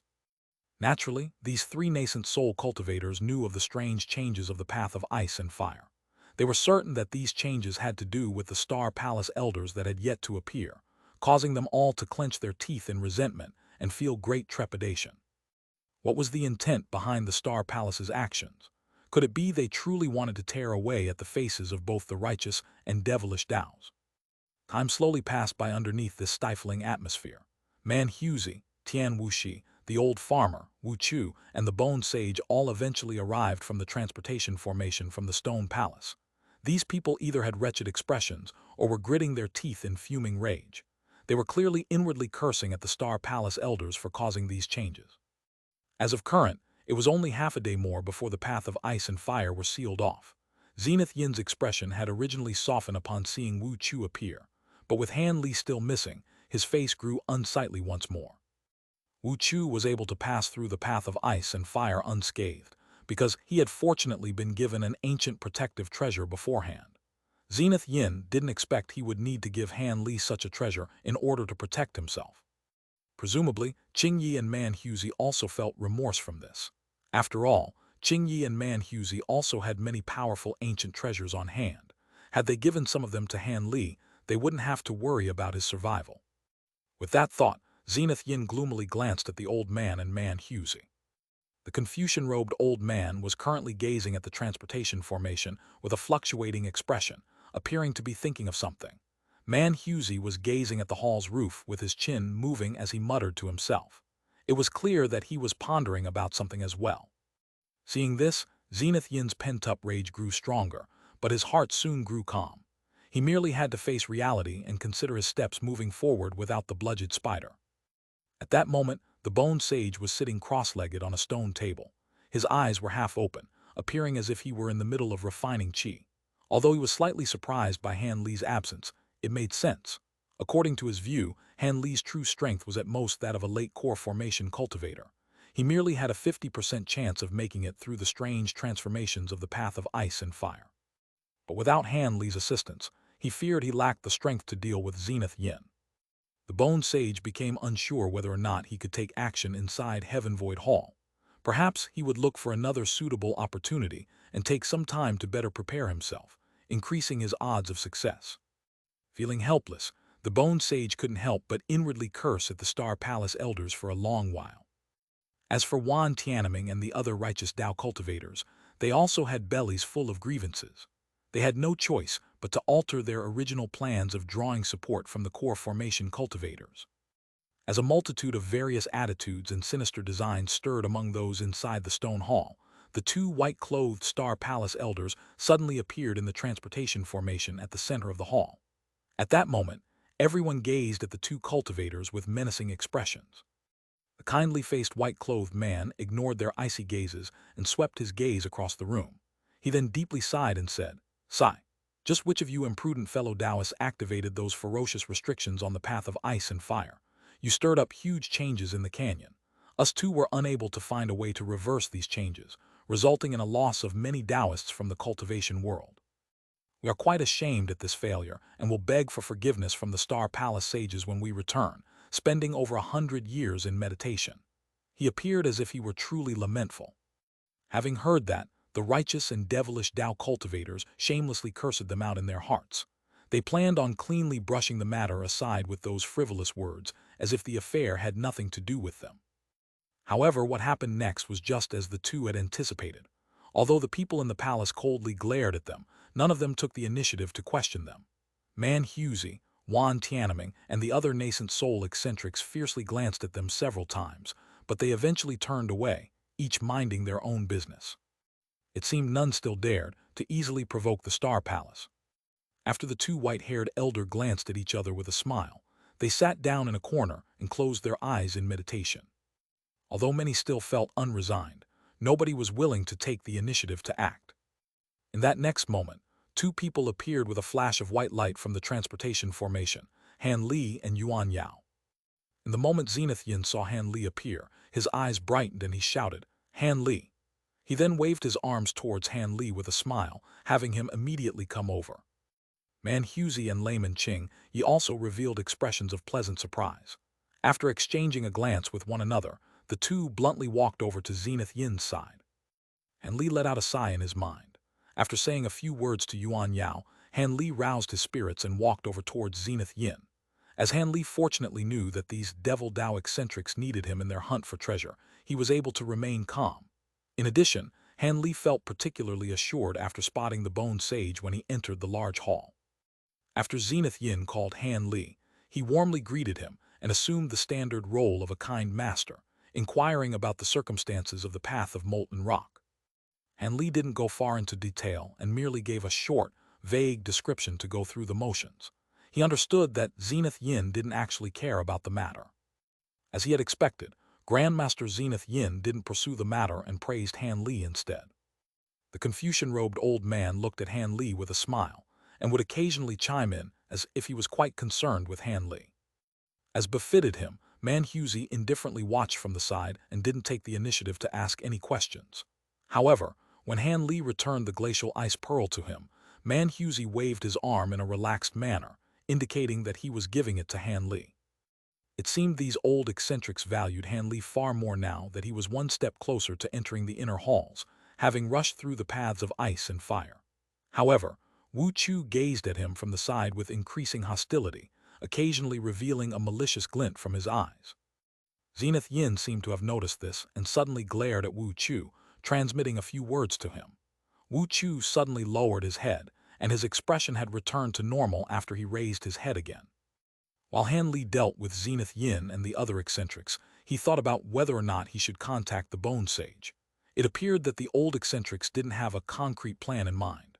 Could it be that they were planning on responding based on how events would unfold? As Han Li thought about this, the final moments of the path of ice and fire had passed. The transportation formation at the center of the stone hall disappeared without a trace. There were only about a dozen people in the room before it disappeared. At that same moment, the walls around them began to rumble. The stone doors then opened by themselves to reveal long, narrow limestone passages. 3 of these 4 passageways lead to their own pavilion, each separately holding ancient treasures, medicine pills, and cultivation arts left behind by ancient cultivators. However, all of those items are sealed and each person may only pick one item. After the item is chosen, that person will immediately teleport to the next trial, the boundary of fantastical illusion. As for the last passage, It will teleport those immediately to the next trial. Whoever walks that path can only accept their bad luck for having passed the previous trial without reward. The restrictions here are a bit strange. The passage they lead to changes with each occurrence, but if one chooses a passage, they will have no option to withdraw. If there is anyone who doesn't wish to attempt the boundary of fantastical illusion, so long as you stay in this stone room for the day, you will be teleported back to Heaven Void Hall. I wish the best for all of you. Upon seeing the passages appear, the kindly-faced elder slowly gave the explanation as he remained seated with legs crossed. When the others heard him, they indifferently glanced at him before ignoring him. When the Star Palace elder saw this, he didn't seem to care and closed his eyes with a smile. Chapter 468, Treasure Light Pavilion. The cultivators that managed to arrive here were all unwilling to return empty-handed after having braved those previous dangers. As such, there wasn't much discussion to be had. A few of them even walked towards the stone passageways without a word. After a short moment, they silently disappeared into the passageways. One by one, they gradually left the room. After seeing Wan Tianming's party enter a passage, the Devil Dao eccentrics coldly glanced at each other and displayed no haste to enter a passageway. As for Grandmaster Zenith Yin, he coldly looked at the two white-clothed elders that were still sitting in meditation. After some hesitation, he pulled out a sparkling bright bracelet made of 4 thumb-sized beads that released faint azure light. This is the Matron Screen Pearl. It possesses the wondrous effects of steadying the mind and protecting the soul. With these beads, you will be able to keep your mind clear, even if the dangers of the boundary of fantastical illusion increased by several fold. After this was said, Zenith Yin handed the bracelet over to Han Li. Han Li was delighted and accepted the bracelet while repeatedly saying thanks. He had long since heard of the renowned Matron Screen Pearls. It was said that, with a single pearl in your possession, one was far less likely to be interfered with by their inner demons during cultivation. Han Li found it truly surprising for Zenith to magnanimously give him a bracelet that strung these 4 of these grand treasures in order for him to make it through the last trial. From Zenith Yin's reluctant and hesitant appearance, Han Li reckoned that since it would be embarrassing to immediately reclaim it, Zenith Yin would be certain to take it back after the treasure hunt when there was no longer anything to be gained. However, there were many sinister designs lurking inside Heaven Void Hall. Even a nascent soul cultivator such as Grandmaster Zenith Yin was being secretly plotted against by the Bone Sage. Han Li had strong doubts about whether or not his in-name master would be able to leave Heaven Void Hall alive. Han Li wore the bracelet in front of Zenith Yin and carefully examined it. The matron screen pearls appeared to be made of wood and gold, yet they also carried a heavy fragrance similar to that of sandalwood. When one smelled it, their mind grew clear and their spirits were roused. As expected, it was outstanding. It is reasonable to say that these matron screen pearls should be enough to keep you safe. But to make sure of your safety, young friend Han should carry this as well. This is a treasure talisman that I refined from my Night Azure needle, but its power is several times stronger than common magic treasures. Please use it to protect yourself. The Confucian-robed old man took out an azure talisman and handed it over to Han Li with a smile. A treasure talisman of the Night Azure needle. Han Li was initially stunned when he heard this, but he soon grew excited. This was a treasure talisman from a nascent soul cultivator, fundamentally incomparable to common trash treasure talismans. Although the divine Devilbane lightning from his bamboo cloudswarm swords was formidable, he couldn't use it at every turn. With this item, his safety would be greatly increased. Han Li took the item without any refusals and respectfully said his thanks. At that moment, Man Husey wordlessly took out a piece of black armor. It was covered in silver Kilin scales and appeared quite heavy. When Zenith Yin saw this, his heart was moved and an expression of greed momentarily appeared on his face. He hastily said, "Brother Man is quite magnanimous to give this distinguished treasure, the royal scale plate, for the survival of my junior disciple. I, his master, and my junior disciple heavily thank you." Man Husey glanced at Han Li and said with a malicious expression, "I acquired this treasured armor over 100 years ago, and it still proves useful to me. But as my heaven-bearing devil arts have already reached the great success stage, I'll lend this item to the youngster for protection. When the time comes, you had better not disappoint me, or else. He. Han Li was incapable of keeping his calm appearance after hearing him. Zenith Yin appeared disappointed for a second when he heard the armor was only being lent, but he soon wore a smile, saying, "Good. With these treasures, my junior disciple will surely remain safe regardless of what dangers he encounters. Let us go take our treasures. The passageways won't remain open forever. Man Huzi and Layman Qingyi had no objections to this, but they didn't move to leave. Instead, they first took a deep look at Han Li. Han Li was startled for a moment before bitterly smiling. It appeared they were fearful that he would turn back from fright, so they would watch him go through a passageway first instead. As a result, Han Li walked into a passageway with a slight smile. Soon after, the three Devil Dao cultivators looked at each other with a smile, each walking into one of the three other passageways.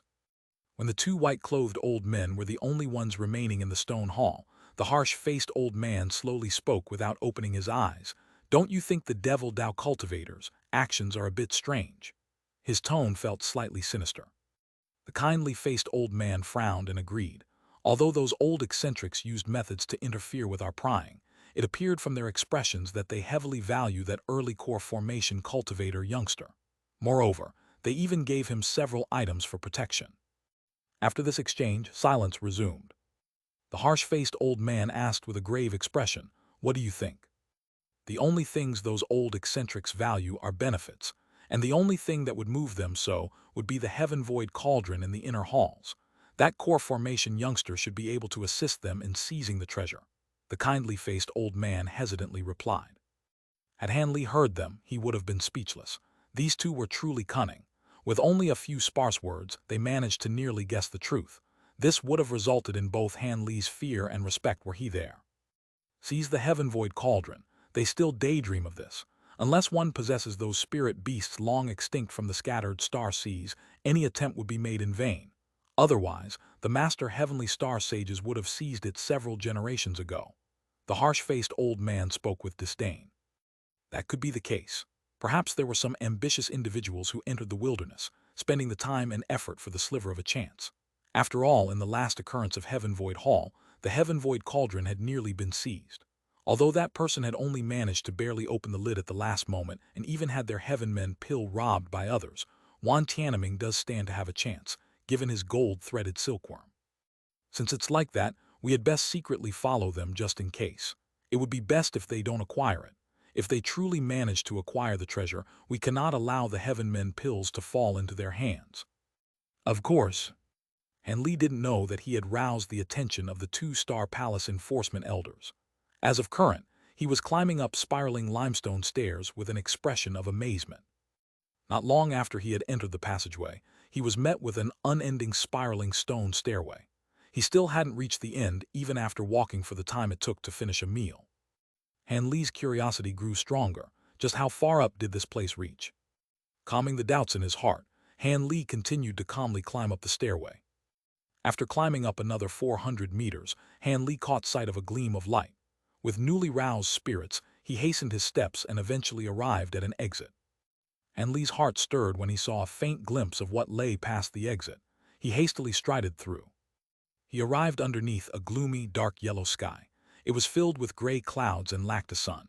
It was an unfathomably huge cylindrical world. Its area reached about 4,000 meters. At first glance, it appeared rather narrow as the world's borders were lined with thick fog walls that couldn't be seen, though. He stood at an opening of the fog wall where a 40-meter-long bridge of white jade was floating in the air. The bridge was exquisite and was engraved with dragons and phoenixes. It led to a rectangular pavilion that floated at the center of the area. The two-story pavilion was over 100 meters tall and was constructed entirely out of jade. It shone from the air as if it were a palace from the afterlife. A golden signboard hung from its entrance with the words "Treasure Light Pavilion" written in an ancient script. Han Li didn't move to hastily set foot on the bridge, and instead carefully examined the pavilion. Although the pavilion wasn't large, unfathomably deep spiritual chi fluctuations emitted from within, and a layer of white fluorescent enveloped the building. It appeared that an extremely formidable spell formation was set up there. Han Li eventually started to move, slowly treading across the jade bridge and towards the Treasure Light Pavilion. When Han Li reached the halfway point, he couldn't help but take a glance below the bridge. The endless, black abyss that entered his view left his heart ice-cold. Chapter 469, Acquiring Treasure. While Han Li was normally steadfast, this sight caused his mind to sway, leaving him in a daze. After forcing himself to look deeper and ignore his feelings of discomfort, he turned away without gaining anything. Despite having immense spiritual sense, he was unable to figure out anything about the abyss. Afterwards, Han Li continued on his way without hesitation. Once he grew closer to the pavilion, its true size was revealed, appearing at least 4 times as large as common buildings. Its entrance was an arched door that was 6 meters tall and was covered in a screen of yellow light. After Han Li arrived at the front, he examined the light screen and tilted his head in thought. With a flash of azure light, his hand was covered in sword light. He lightly touched the light screen with his finger. The light screen rippled, but it allowed the sword light in without the slightest resistance. Han Li felt slightly surprised by this. He then withdrew the azure sword light and inserted his arm into the yellow light. It felt slightly cold, as if his arm were surrounded by water. Without any further hesitation, Han Li stepped forward, disappearing into the light barrier. But after he entered the arched doors, Han Li stood in place with a look of astonishment. He saw rows of round white jade tables about a meter tall, each of differing sizes. Their surfaces were covered in flickering light barriers of all colors, as if they were concealing something underneath. Han Li's gaze focused, revealing a ray of excitement. When Han Li first saw the words Treasure Light Pavilion, he had already guessed that he had come across great fortune. This pavilion most likely contained ancient treasures. However, it appeared that the pavilion was desolate. It seemed all the people that had arrived here either went to the second floor or had already chosen an ancient treasure and moved on. With that thought, Han Li examined the jade tables. As he had expected, there were jade tables that lacked both an item and the light barrier. And the stairs to the second floor. Han Li was slightly puzzled. He swept his gaze all around and couldn't find it.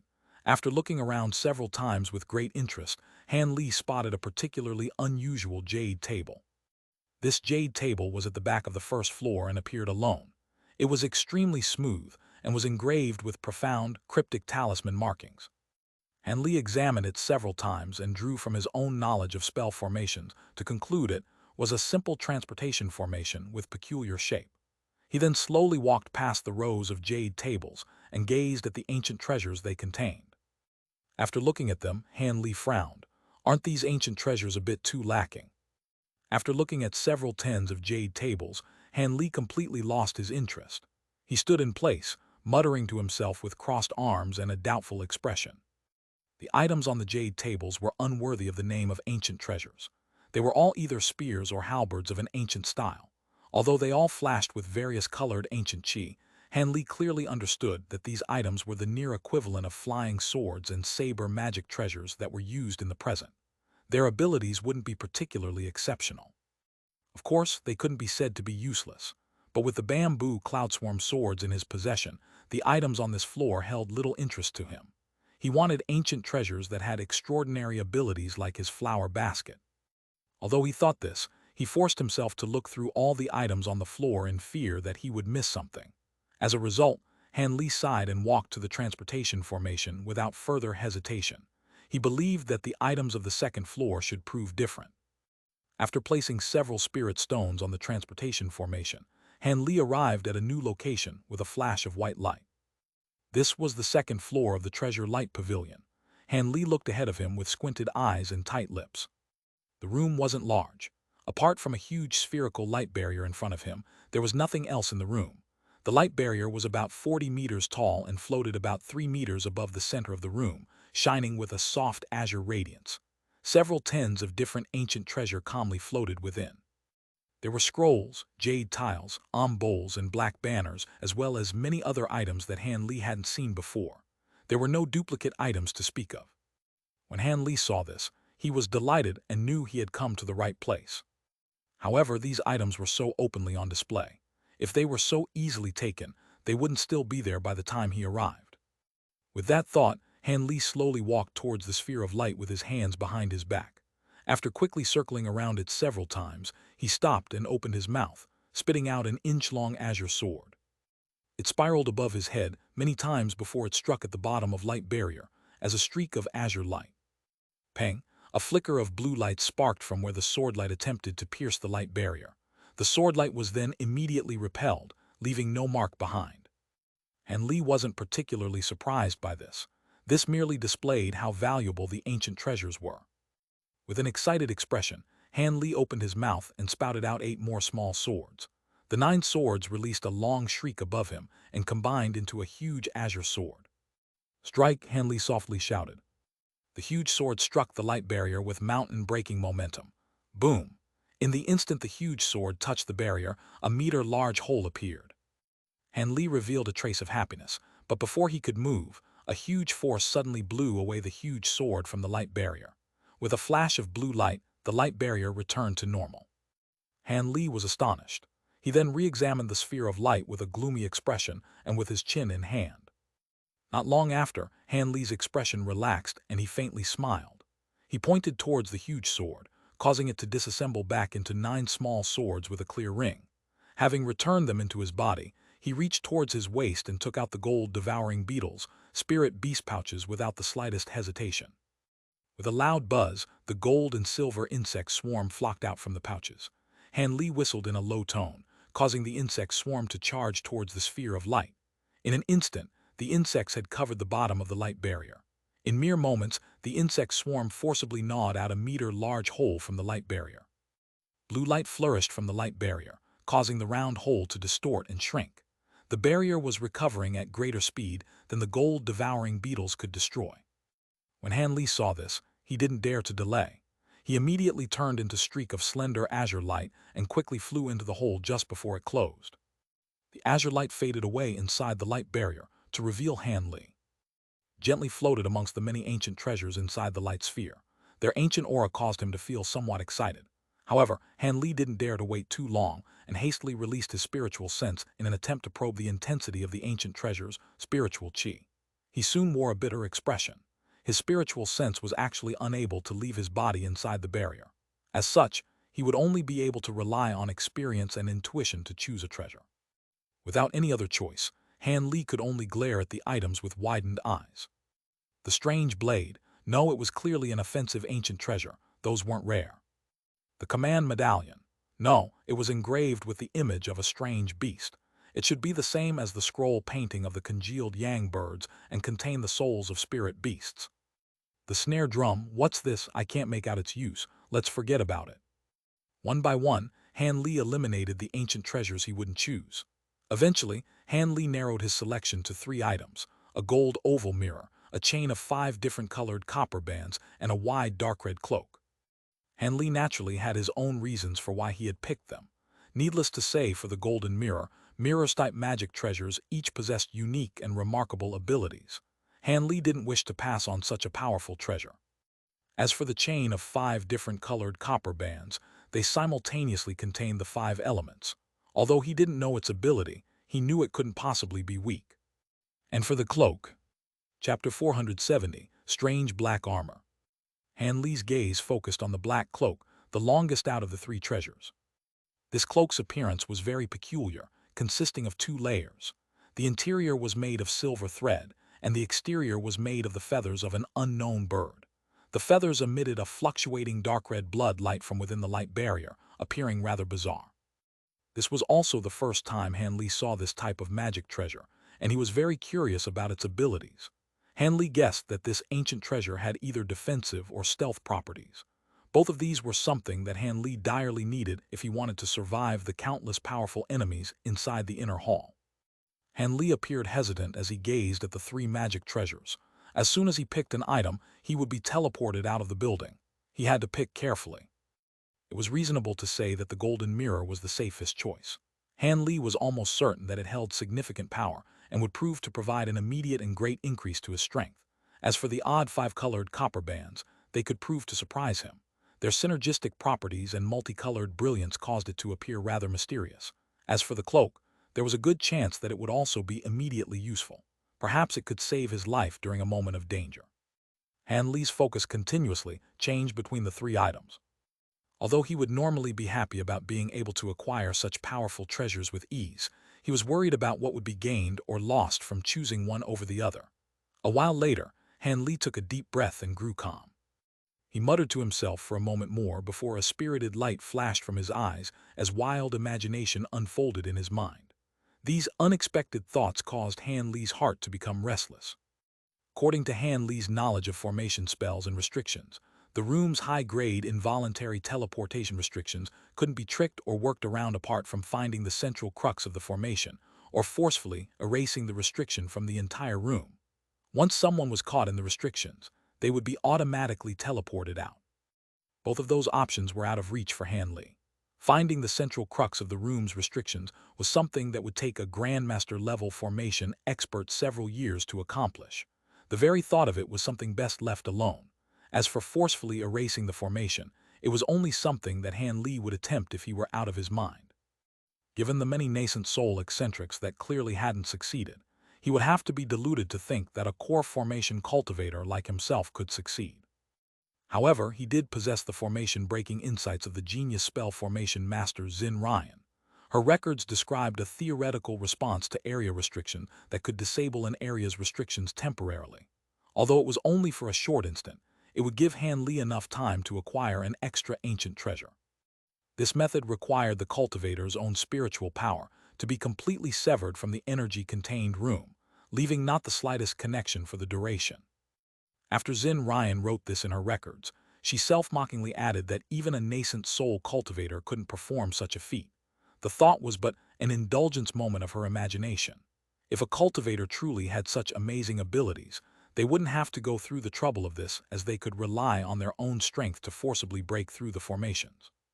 After all, the cultivators of this world were only at most capable of chi concealment techniques that could hide themselves from others. How could they possibly sever their own connection from the spiritual chi of heaven and earth? When Han Li read this inside his cave residence, he immediately thought of his gold-devouring beetle's bizarre capability of devouring the energies of heaven and earth. This roused enough interest in him to perform a small test with his gold-devouring beetles. He had spent a short amount of time on it and regarded it as a momentary diversion to be later forgotten.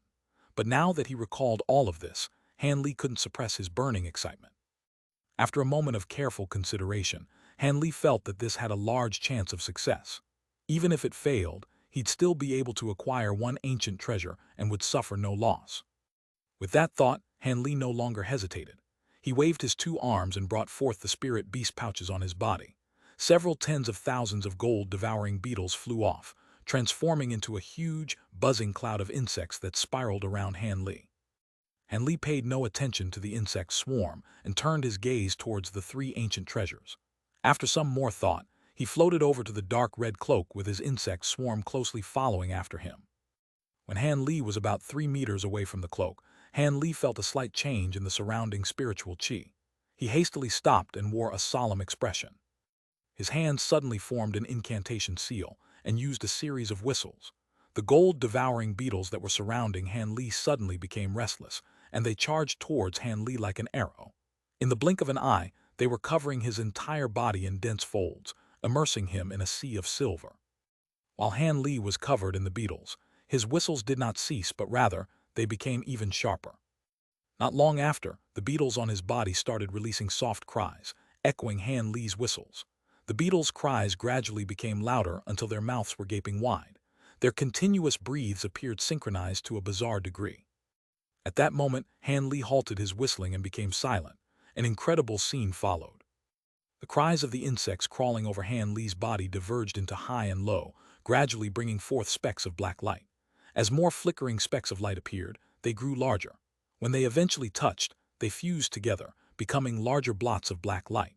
These black blots gradually grew larger and more numerous until they formed a large sphere.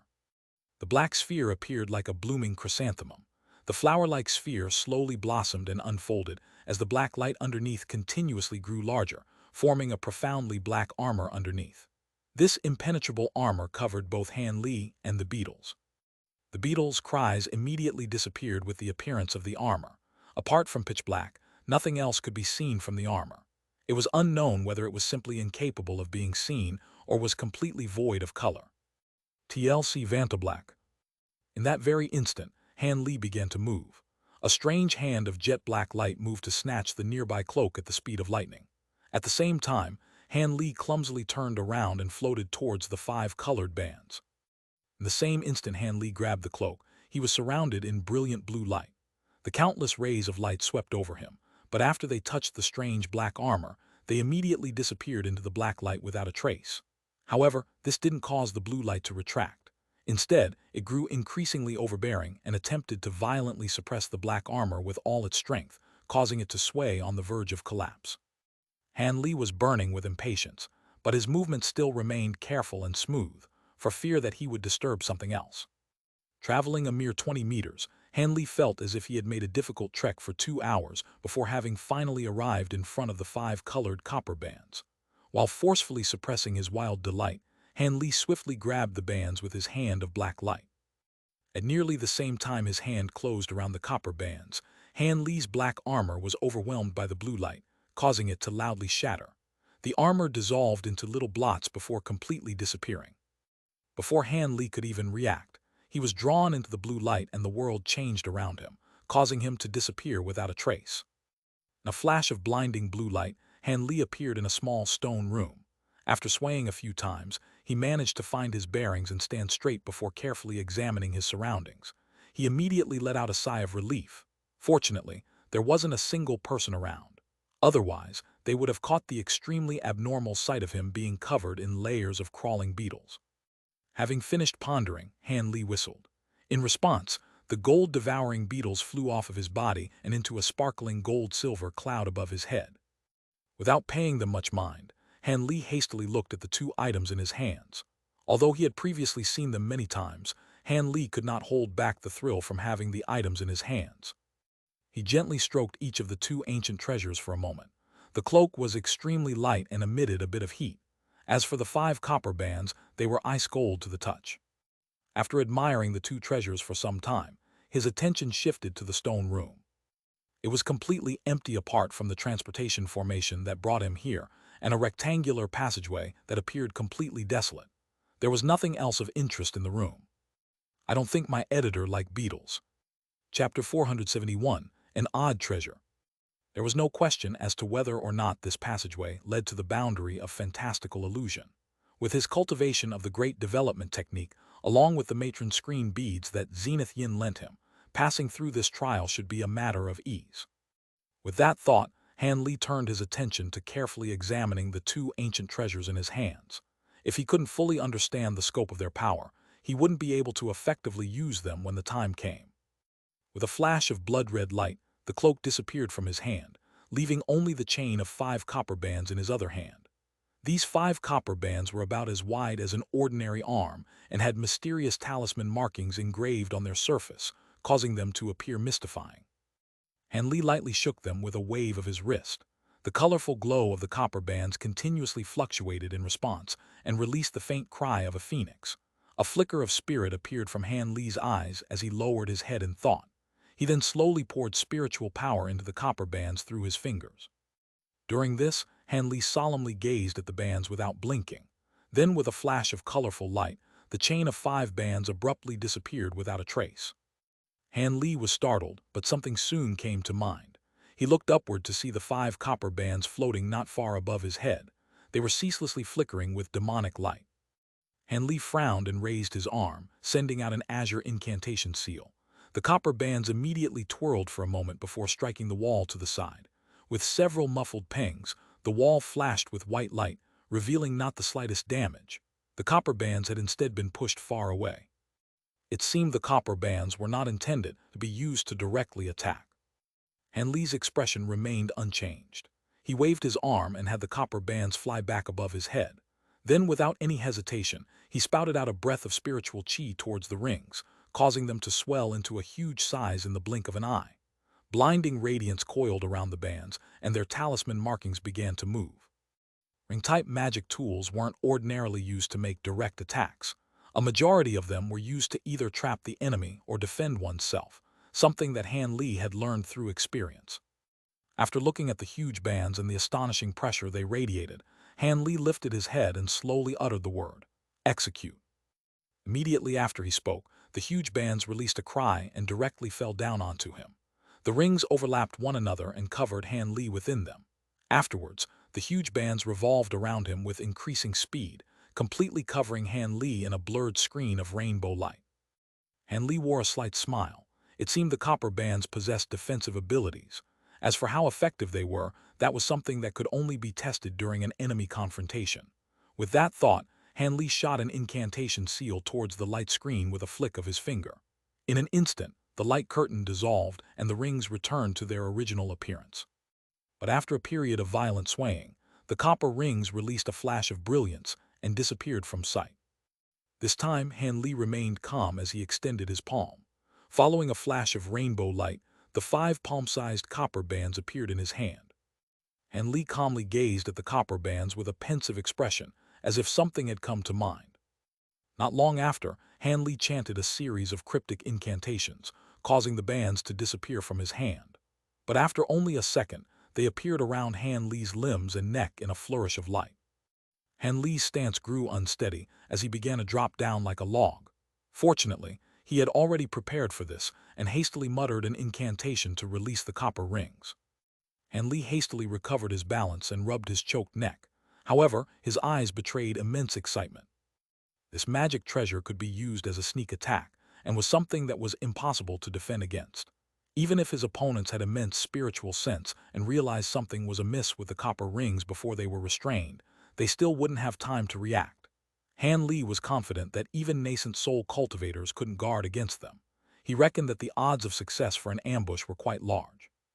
Of course, he still had no way of knowing how long the bands would be able to restrain his opponents. Han Li was delighted to find that the copper band's abilities went far beyond his original expectations. Feeling completely content, Han Li placed the copper bands in his storage pouch, and he took out the dark red cloak. Tests for this ancient treasure were naturally much simpler. He simply wore the cloak on his body and poured a bit of magic power into it. It brightly flourished with a blood light and caused Han Li to feel a burning sensation on his body. At that same time, his magic power began to wildly flow into the cloak beyond his control. Han Li was greatly frightened and hastily severed his magic power towards the cloak, causing its brilliance to immediately dim. Han Li was startled and took off the cloak. He looked through it once more with squinted eyes. After a short moment, he donned it again and began to gradually pour spiritual power into the cape with great care. Once again, magic power began to rush out from his body, but this time, Han Li was prepared and remained calm. Instead, he turned his eyes to the cloak and carefully examined it for any oddities. In that moment, the cloak's outer layer of feathers grew longer and blood-red, covering Han Li in a dense barrier of blood light. After staring at it for a moment, Han Li waved his arms and slowly hovered off the ground. He then gazed around himself for a moment, before disappearing without a trace. A series of muffled bangs soon followed, and a ball of blood light burst from the right wall. Han Li fell from the ruptured light and tumbled several times, nearly falling onto his behind. His face was filled with shock. He hadn't even used its full strength and only utilized the most common flying technique. However, this had caused Han Li to abruptly crash into the wall, much to his dismay. With disbelief, Han Li attempted to use several other movement techniques, but the results were all the same. He would ram into a wall and end up disoriented without making any progress on controlling the cloak's abilities. It seemed this treasure allowed him to use this astonishing speed without any option of going slower. Han Li silently stood in place with complete astonishment. This cloak was far too bizarre. This was undoubtedly a top-grade life-preserving treasure given its light-like speed. Han Li was confident that even if a nascent soul cultivator were to chase him, they would lose his trail after only a short moment with this amazing treasure. But at the same time, this cloak had significant flaws. Not to mention the astonishing expenditure of magic power, its speed completely uncontrollable, much to Han Li's disappointment. It was clear that this top-grade ancient treasure was flawed and limited. Why else would it appear in the outer halls? But despite this item was still immensely useful in fleeing from enemies. Han Li put away the cloak with complicated feelings. He then lowered his head in bitter laughter before sitting cross-legged on the floor to refine qi. As the cloak had consumed quite a bit of magic power in such a short time, he couldn't afford to just walk out of the room in his current condition. Han Li rested for over half a day, and when he had nearly replenished his spent magic power, Han Li opened his eyes and stood up as he solemnly gazed into the passageway. With the bracelet of matron screen beads in one hand and his great development technique circulating throughout his body, he slowly walked into the passageway. Upon entering, Han Li discovered that the passageway was quite short. After turning a corner, he had arrived at its end. Light flashed before his eyes, fading away to reveal an outdoor corridor. The corridor was magnificent and refined, but at a glance, it appeared to be endless. It was unknown just how far it reached.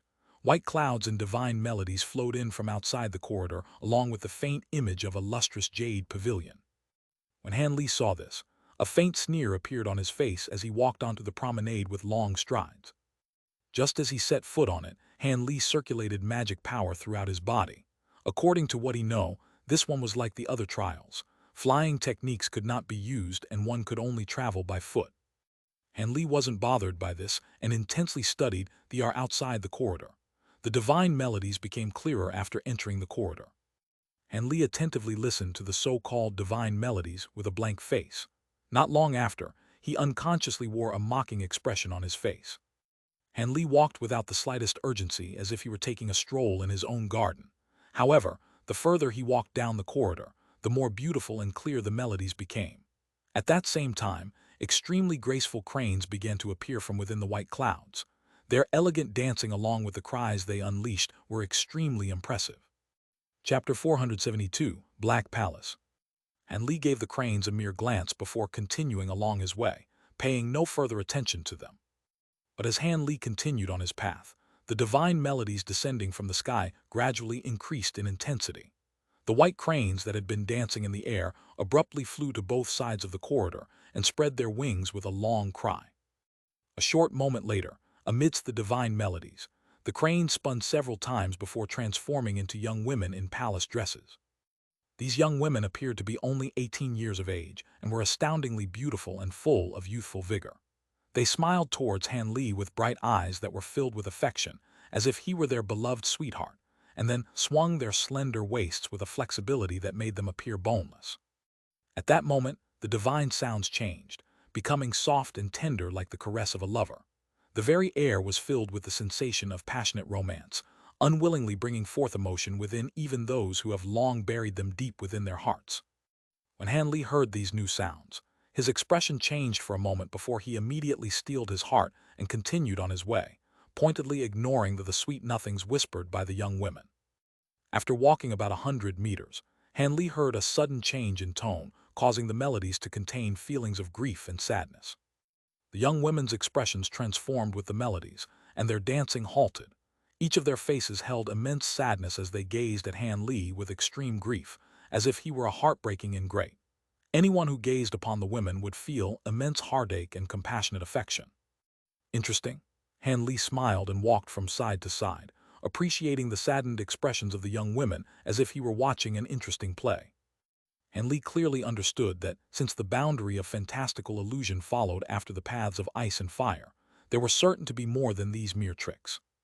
As expected, after seeing that this was unable to stop Han Li, the divine melodies shifted to subtly invoke lust. At that same moment, the young women aged by several years with a flash of light, each of them now appearing as curvaceous beauties in their prime. With flushed complexions, the peerless beauties' eyes fluttered with enticing passion as they took off their muslin dresses. Along with the seductive moans leaving their small red mouths and the demonic lust-provoking sounds being emitted by the sky, it was more than enough to drive any man mad with temptation. Han Li was stunned, but after circulating the great development technique once through his body, he immediately regained his calm. Even if a master of bewitchment techniques were to assault Han Li with full force as he was now, Han Li wouldn't be fazed in the slightest. In comparison to such an event, these crude illusions were beneath his notice. As Han Li walked through the 2 rows of gorgeous women, their actions became even more unrestrained. A few of them looked to Han Li with flirtatious glances as they pressed their hands against their chest. Others stroked their entire body as they shook their hips, along with other increasingly lewd acts. Han Li watched on with dazzled eyes and clicked his tongue. While he remained unfazed due to the protection of the great development technique, he still made sure to properly appreciate such a rare view. Following this, the women's appearances changed once more, transforming into all sorts of different types of beauties. There were dignified and scholarly noblewomen, fiery whores, pure-hearted maidens, and elegant and icy matrons, each with their own different bearings and mannerisms. The scene that was revealed was much like a gathering of all the peerless beauties of the mortal world. A faint smile hung on Han Li's face, but his gaze was ice-cold, without the slightest hint of desire. After 2 hours at a relaxed pace, Han Li had finally arrived at the end of the corridor after taking his time and feasting the view. The corridor led to a black palace hall with a flat ceiling. The large gates and its walls were constructed entirely out of black bricks. The hall's gates appeared over 40 meters tall. As for the interior of the hall, it was pitch black, eliciting a feeling of mystery. At the same time that Han Li caught sight of the large black palace hall, the overbearing melodies from the sky and the seductive women suddenly disappeared. All that remained were the endless white clouds. The corridor's appearance had returned to how it was when he had just entered. Han Li didn't appear surprised and just turned his gaze towards the black hall, wearing a solemn expression. He unconsciously slowed his steps as he approached, but before he grew near, a dense bloody scent arrived before him. Han Li frowned and took another look at the palace hall. He discovered that the palace hall wasn't actually purely black, but rather it contained an odd shade of red, as if a layer of hot blood had been frozen over it, producing the wicked scent. Han Li stood in front of the gates with crossed arms and muttered to himself for a moment. Although he hadn't had someone explain the finer details of the boundary of fantastical illusion, the mere appearance of this hall made him certain that this place tested the darkest fears of a person's mind. This undoubtedly wouldn't be as easy as the corridor had been. Han Li fully understood that there were a few weaknesses present in his heart. He was neither fearless nor unyielding, nor was he a sage so wise that he was disconnected from the world. At most, he had been a clever and scheming mortal. It would be quite terrible if he saw something he was truly unable to endure and was forced to become still. It seemed that he would finally have to rely on the assistance from the matron screen beads to pass through this trial. With that thought, Han Li stroked the beads on his wrist and steeled his mind before walking into the large hall. It was beyond merely black. Just as Han Li walked into the palace hall, he experienced an immense feeling of discomfort. Han Li was unable to detect any restrictions, but could only see about 10 meters ahead of him despite having his eyes wide open. He was also unable to extend his spiritual sense out from his body. The absence of light was accompanied by a complete lack of sound, producing a stillness capable of inspiring dread. Han Li unconsciously licked his lips and waved his hand, attempting to summon a ball of fire. But at the same instant the flame appeared, it was immediately extinguished. Han Li was lost in surprise for a moment before indignantly making another wave of his hand. This time, he had summoned a moonlight stone from his storage pouch. But just like the flame, its light immediately faded away after appearing, turning completely dull as if it were an ordinary stone. It was now that he realized the hall's restriction must have the peculiar effect of absorbing light. With his hopes of producing light dashed, he leisurely walked forwards. But before he could even take a few steps, he suddenly heard sporadic and faint sobs of pain from the distance. It sounded as though they came from a young girl. Han Li wryly smiled and continued forward, ignoring the sound. However, the sobs erratically appeared from either close or far away, and they became increasingly sorrowful. The sobs seemed to be following him. Bah! These sounds had caused him to become distraught, and he couldn't help but unleash a shout that caused the nearby ground to tremble. The sobbing suddenly stopped. Han Li felt greatly relieved and quickened his pace, wanting to leave this hall as soon as possible. But after having only walked about 10 meters, the sobbing continued. This time, a white silhouette had appeared not far in front of Han Li. A young woman wearing mourning clothes was crouched down. The sorrowful sobs were apparently coming from her. Han Li's face froze upon seeing the white-clothed woman. Strangely enough, despite the fact that she was kneeling and made no attempt to approach him, he hastily approached her instead. He knew that the more timid and cowardly he acted in this place, the more likely he was to become entangled in its illusions. As avoiding any conflict wasn't possible, a calm confrontation seemed to be the optimal choice. With that thought in mind, Han Li arrived about 20 meters from the white-clothed woman. Just as Han Li thought to recklessly roar once more and disperse the woman, he suddenly felt that this woman's sobbing seemed familiar, as if he had heard it before, long ago. Han Li's heart trembled. He hastily reassured himself that this was but an illusion to prevent himself from becoming mesmerized. But the longer he gazed at her, the more familiar she seemed. His mind began to fervently shuffle through his memories, but he was unable to recall who she was. Han Li unconsciously stopped and frowned, coldly gazing at the woman in front of him in silence. "Fourth brother," the woman exclaimed with a timid, delicate voice. When Han Li heard this, he felt his mind shudder as blood rushed to his head. He couldn't help but ask, "Who are you? Could you be?" "Fourth brother, don't recognize me anymore. I'm your little sister." The white-clothed woman slowly lifted her head from the ground and revealed her delicate, grieving face. Her small nose, bright eyes, and delicate face were reminiscent of his shy little sister from before he left for the Seven Mysteries Sect. Chapter 473, Opening of the Inner Halls. Little sister. Han Li's gaze darted around as he studied the young woman. Her words and appearance had evoked something that he had long buried at the bottom of his heart. Fourth brother, how did I get here? Didn't I die from illness many years ago? I'm scared. The white silhouette shivered as she stood. He could see that her complexion was pale as she grew near him, appearing just like small, terrified bird. Han Li's eyes revealed a strange expression. This young woman, who resembled his little sister, was just 2 steps away from him. Han Li's eyes suddenly revealed a cold glint, and he raised his hand, silently shooting out a small azure sword. In an instant, it pierced right through the young woman's forehead. The white silhouette released a tragic scream before turning into a puff of black smoke. Even if you take the form of my little sister, the two of us were separated when we were young. Not only should my current appearance greatly differ from long ago, but I imagine she had already forgotten my appearance as well. Just how could she have recognized her fourth brother at a glance? Han Li looked in the direction of the fading black smoke and revealed a trace of loneliness.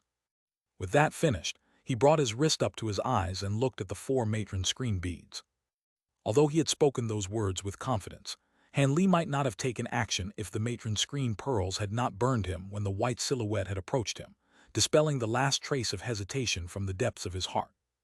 Although he knew it was only either an illusion or a transformed ghost, he had wanted to take a longer look at his sister's appearance. Bearing a trace of indescribable sadness, Han Li continued forward through the darkness. There were over 10 people sitting motionlessly in front of an enormous pagoda. The pagoda appeared to reach the clouds and was constructed entirely out of huge limestone bricks. From a distance, the pagoda appeared to be separated into 5 floors, with each floor being slightly thinner than the one below it. However, each floor was separated by at least 400 meters. Even the limestone gate at the very bottom was at least 200 meters tall, making for an astonishingly grand display.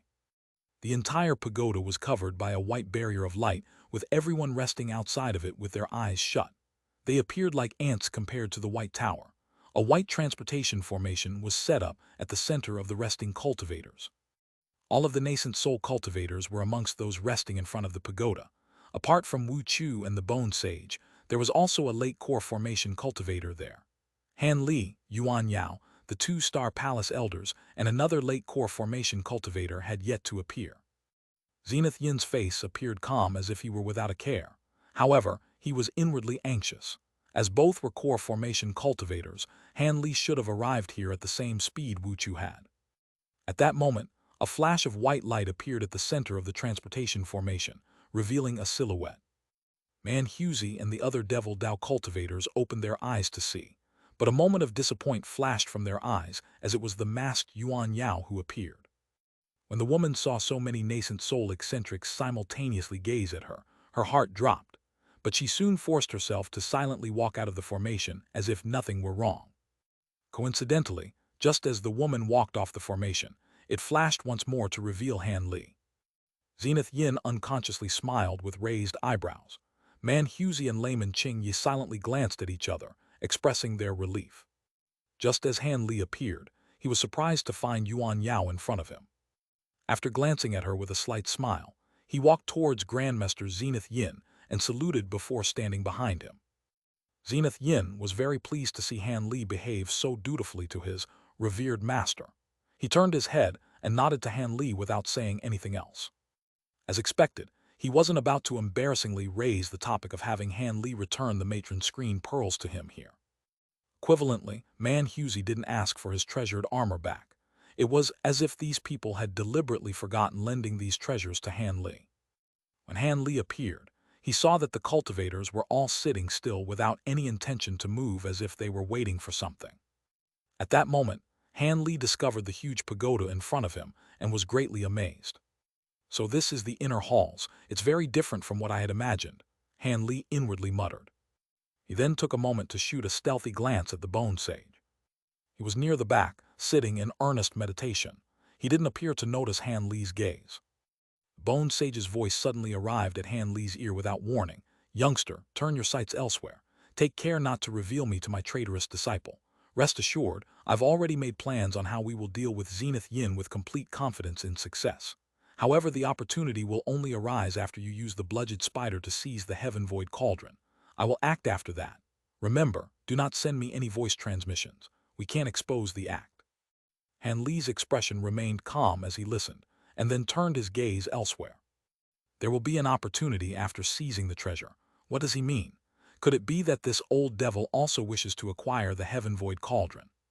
Han Li began to feel restless and suspicious. As the inner halls was just about to open, he became worried about how events would unfold after the treasure was obtained.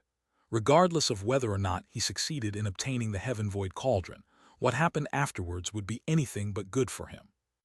As Han Li was inwardly pouring out his grievances, he heard a cold voice from his front. The inner halls are about to open, and the 2-star palace fellows have yet to appear. It seems they won't be muddying the waters. Wouldn't you agree, brother man? Wan Tianming, who sat at the center of the righteous Tao cultivators, opened his glistening eyes. Staring at Man Husey with concealed emotion, he slowly spoke while emitting an astonishing pressure from his body. What is old Wan impatient? Let's wait a bit. After all, those Star Palace fellows are rather crafty. Perhaps they will only appear when they expect us to have already fought amongst ourselves. Man Husey disdainfully smiled and lazily stroked his beard.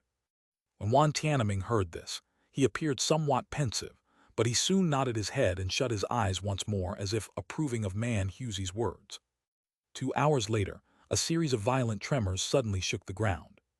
The huge stone doors to the inner halls slowly opened to reveal a limestone passage.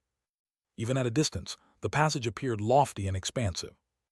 At the same moment the gates opened, the transportation formation at the center faded from a dim light to nothing. Man Husey suddenly leapt up and threateningly grinned. Without waiting for Wan Tianming to speak, he fervently said, Good, good. It seems those 2-star palace fellows won't be stirring up any mischief. How about this, Wan Tianming? We'll have a proper battle and the loser's party is barred from entering the inner halls. No, I don't wish to fight you. I have different plans. Contrary to everyone's expectations, Wan Tianming gave a staunch refusal with a resolved expression. Man Husey was initially stunned before wearing an evil grin. He mockingly said, Different plans. Could it be that you're taking the initiative to admit defeat and withdraw without fighting? Wan Tianming shook his head and unhurriedly said, Withdraw? Of course not. But it would be ridiculous to fight without having even acquired the treasure. Would it not be better for our parties to take turns in attempting to acquire the treasure? Before this, we will restrain ourselves temporarily. As such, we can prevent a mutual struggle. After all, our current enemy is the Star Palace, not each other. We may appear brimming with confidence, but odds are that we will both be incapable of acquiring the treasure. In that case, there would have been no point to our battle. The Devil Tao cultivators were somewhat shocked and couldn't help but exchange a glance with one another. They soon began moving their lips and sending voice transmissions. Wan Tianming and the other righteous Tao cultivators seemed to have already discussed this and were calmly waiting for the Devil Tao cultivators' response. After a short moment, Zenith Yin spoke with a gloomy expression. Your words are pleasant, but in the end, what will happen to the side that takes the treasure? If we were to succeed, how could we trust that you wouldn't then try seize it from us? Are your words merely the result of a silver tongue? Wan Tianming grinned in response and said without hesitation, Zenith Yin, you're speaking nonsense. If you successfully acquire the treasure, then of course we will fight over it. Likewise, you can test us if we were to acquire it. When that time comes, we will rely on skill to decide. All in all, it's still better than potentially wasting our time fighting now. Chapter 474, The Mantis and the Oriole One. Old Chinese idiom. The mantis stalks the cicada, unaware of the oriole behind it. Hen Zenith Yin heard Wan Tianming call his words nonsense. A sinister expression appeared on his face, but after hearing what he said after, Zenith Yin forcefully suppressed his fury. He then turned his head to Man Husey and Layman Chi and spoke to them in voice transmission. Not longer after their discussion was finished, Zenith Yin coldly said, As per your esteemed suggestion, we will cease fighting for now. We will wait until after the treasure is seized. Wan Tianming chuckled, Good, you've made a wise decision. Let us enter together. He then walked towards the huge limestone gate, closely followed by Tian Wuzi and the old farmer closely. Humph! Man Husey couldn't help but snort at their grandiose mannerisms.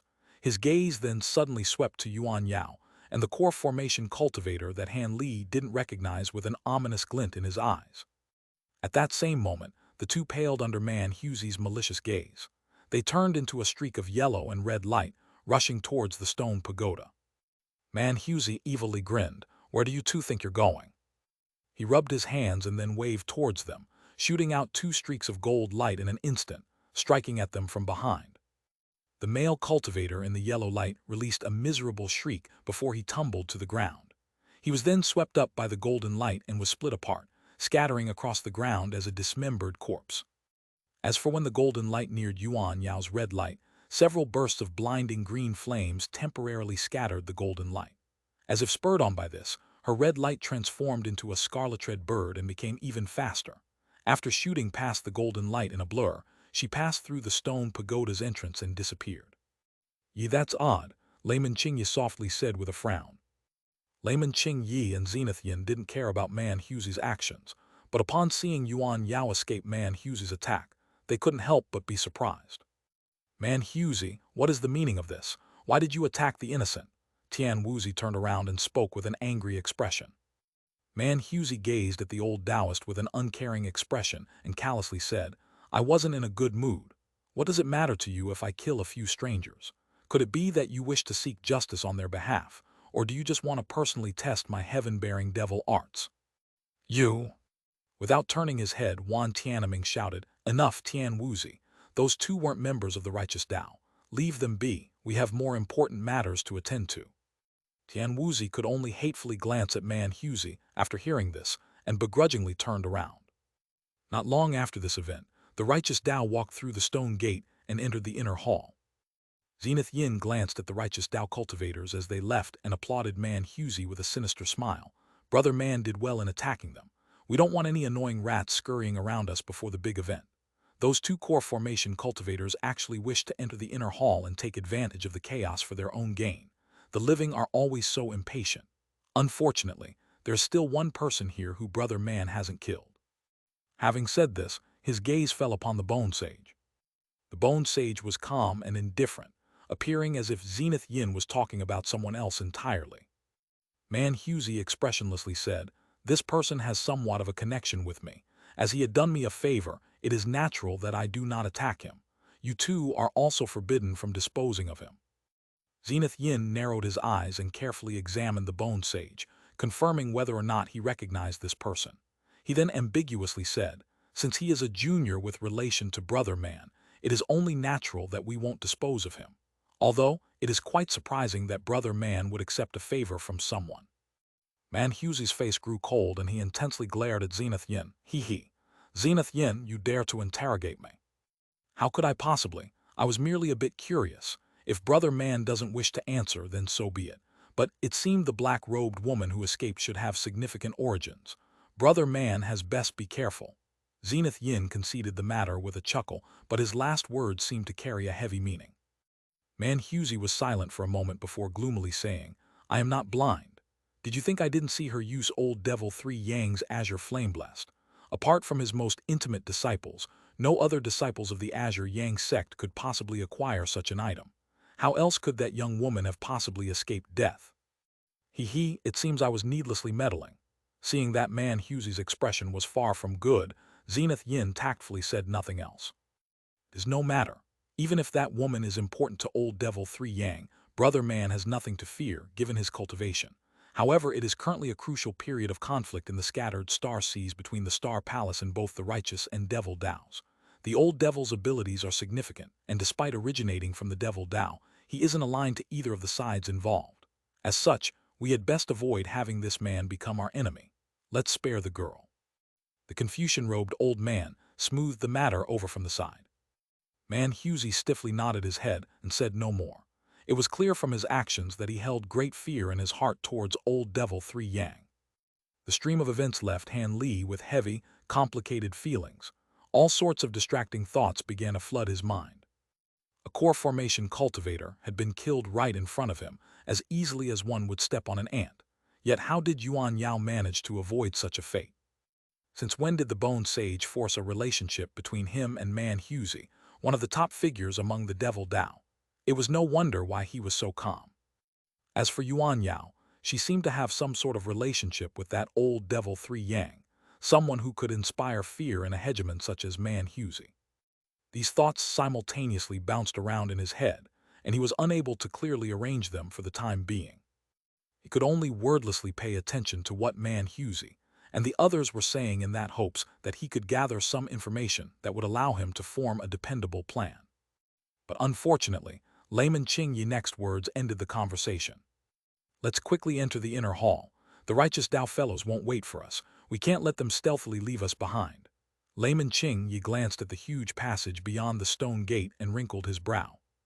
Xianxia glanced in the direction of the stone gate and sunk into thought for a moment before silently setting off.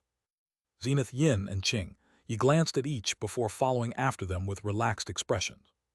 Han Li, Wu Chu, and the Bone Sage naturally followed behind. Han Li and the others slowly entered the passage until they eventually disappeared from sight.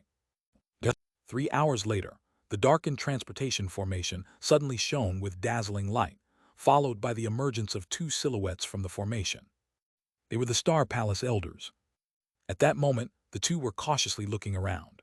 After they saw that no one was around, they wore looks of relief. One of them spoke with a slight smile. "It appears that they've all entered. As cunning as these old eccentrics may be, they couldn't imagine that our Star Palace had already unraveled this transportation restriction 1,000 years ago. We can arrive at this place anytime we want." The other spoke with a cold voice. "Let's go. We must be careful at all times.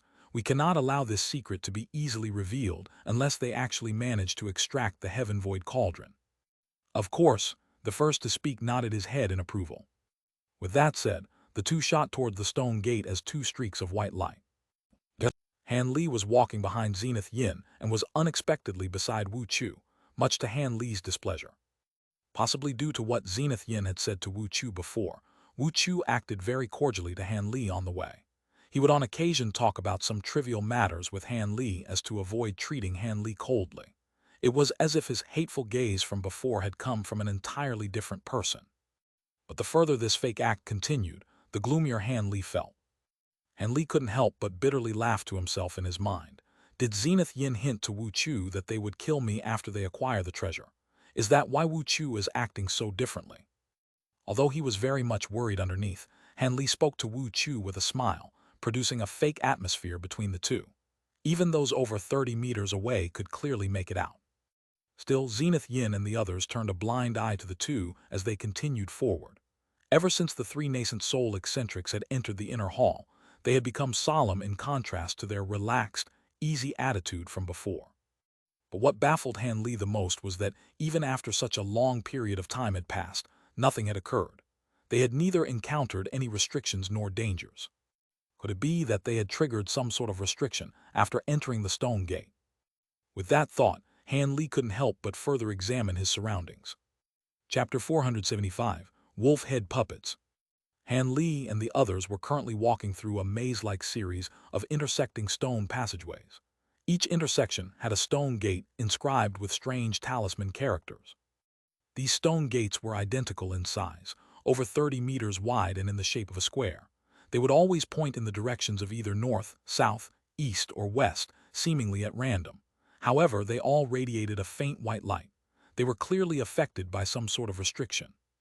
Although he would only encounter a crossroads after a long distance, Han Li reckoned that during their entire time in the inner halls, they'd already encountered at least 8 different stone gates. Each time, they neither changed direction nor entered the stone gates. They eventually arrived at an intersection that caused Han Li's expression stir. The gate there slightly differed from the other ones. Although the talisman characters and structure was the same, it was completely devoid of light as if the restriction on it had been extinguished. As a result, Han Li further studied it with a strange expression. Wu Chu saw Han Li's expression and spoke to him with a familiar tone. "Junior Marshal Brother Han, this stone gate has already had its treasure seized by others. What is worth seeing? If it weren't for the fact that each person could only use a single Heaven Void map fragment before being teleported out, I would have also thought to pick a stone gate and hastily see what was within. Once a Heaven Void map fragment was used to open a stone gate, one is unable to leave until the treasure is acquired. As core formation cultivators, we are only be able to acquire treasures on the first floor. Picking a room on the later floors would be the same as suicide. Junior Marshal Brother Han." When Han Li heard Wu Chu address him as such in a voice transmission, he felt disgust spread throughout his body. When Han Li eventually managed to recollect himself, he replied with a beaming smile. Then, why is brother Wu choosing a gate on the first floor? Would it not be a waste of an opportunity to wait until you've arrived at the second floor or higher? Sai, I wish I could, but my esteemed grandfather has repeatedly warned me that I must stay by his side on this treasure hunt as I may prove useful. Wu Chu wore a reluctant expression as he glanced at the stone gate. A trace of greed flickered in his eyes. Han Li slightly smiled and swept his gaze across the stone gate. So long as he entered and acquired the treasure it contained, he would be teleported outside. He would be keeping this in mind. Who knew whether or not he could use this as a method of escape? At that moment, the group passed through another intersection and into the passage ahead of them. That same moment, a heavy, muffled thud came from their front. The sound continued as if something huge was slowly heading towards them. Zenith Yin and Qingye's expressions slightly changed and they halted, staring into the passageway ahead of them with grave expressions. In contrast, Man Hughesy chuckled and revealed a trace of excitement. At the same time, his body flashed with golden light, and a layer of golden scales suddenly covered his entire body. He had activated his heaven-bearing devil arts. This was the first time Han Li had seen the bizarre appearance of the heaven-bearing devil arts up close. He couldn't help but take a curious look at Man Hughes's transformation. Man Hughesy keenly felt Han Li stare and turned his head around, giving Han Li a sinister grin. The expression on his face covered in small scales made for a frightening sight. Han Li's heart dropped, not knowing what he had meant by it, but he still forced himself to return the smile. Fortunately, after Man Hughesy smiled, he immediately turned his gaze back. The approaching thuds were now only about 100 meters away. But as the passage across from them was pitch black, Han Li wasn't able to see anything within it. There were still restrictions in place inside the inner hall that restrained a cultivator's spiritual sense. Still, Han Li noticed the cold glint from the old eccentric's eyes. It seemed they were able to see what was coming. Without waiting for Zenith Yin and Qingye to act, Man Hughesy deeply roared, flying into the passage as a streak of golden light. A series of loud impacts followed afterwards, along with deafening clangs of metal. When Zenith Yin and Qingye saw this, they couldn't help but look at each other in dismay. Han Li was at a loss when a huge rumble sounded out, as if something had been cleanly split into fragments. Han Li's mind stirred, and something came to mind. In the next moment, only the sounds of Man Hughesy's wild, carefree laughter could be heard. Zenith Yin seemed to have thought of something and couldn't help but laugh. Let's go. It is no longer a problem. We've already forgotten that we no longer have the same cultivation as we did 300 years ago. The guards on the first layer are no longer a threat to us. Qingye chuckled with a relaxed expression. That's right. This old man had nearly forgotten this as well. The last time I came here, I had just entered the nascent soul stage, and the guards left far too deep an impression. It was good that Brother Man had taken care of it with his heaven-bearing devil arts, else we would have spent too much effort on them. Afterwards, the two began to take the lead with Han Li and Wu Chu closely following after them. The Bone Sage, who had originally been expressionless this entire time, wore a trace of disdain as he calmly followed them in the back. After walking about 30 meters, Han Li saw Man Hughesy in front of them with his hands behind his back. He was standing on something that was shining with silver light. When Man Hughesy saw Zenith Yin, he stretched his neck and indifferently said, "Not bad. This served quite well for a warm-up. The Heaven Void Hall this time around is truly interesting. However, it wasn't nearly as formidable as rumors had made it out to be." Because of the incredible force of Brother Man's heaven-bearing devil arts, other cultivators had to use magic treasures in such a narrow area, so they had experienced a bit of trouble. Layman Qingye said with a smile. When Man Hughesy heard his flattery, he chuckled but said no more. The golden scales on his body quickly faded away, and he indifferently took the lead. It seemed the previous fight had left him unsatisfied. Zenith Yin and Qingye glanced at each other with a smile. Since Man Hughesy was so willing to lead the way, they were more than happy to quietly follow after him. When they walked past the silver item, Han Li stopped and lowered his head to look at it. A mechanical puppet. Han Li was astounded.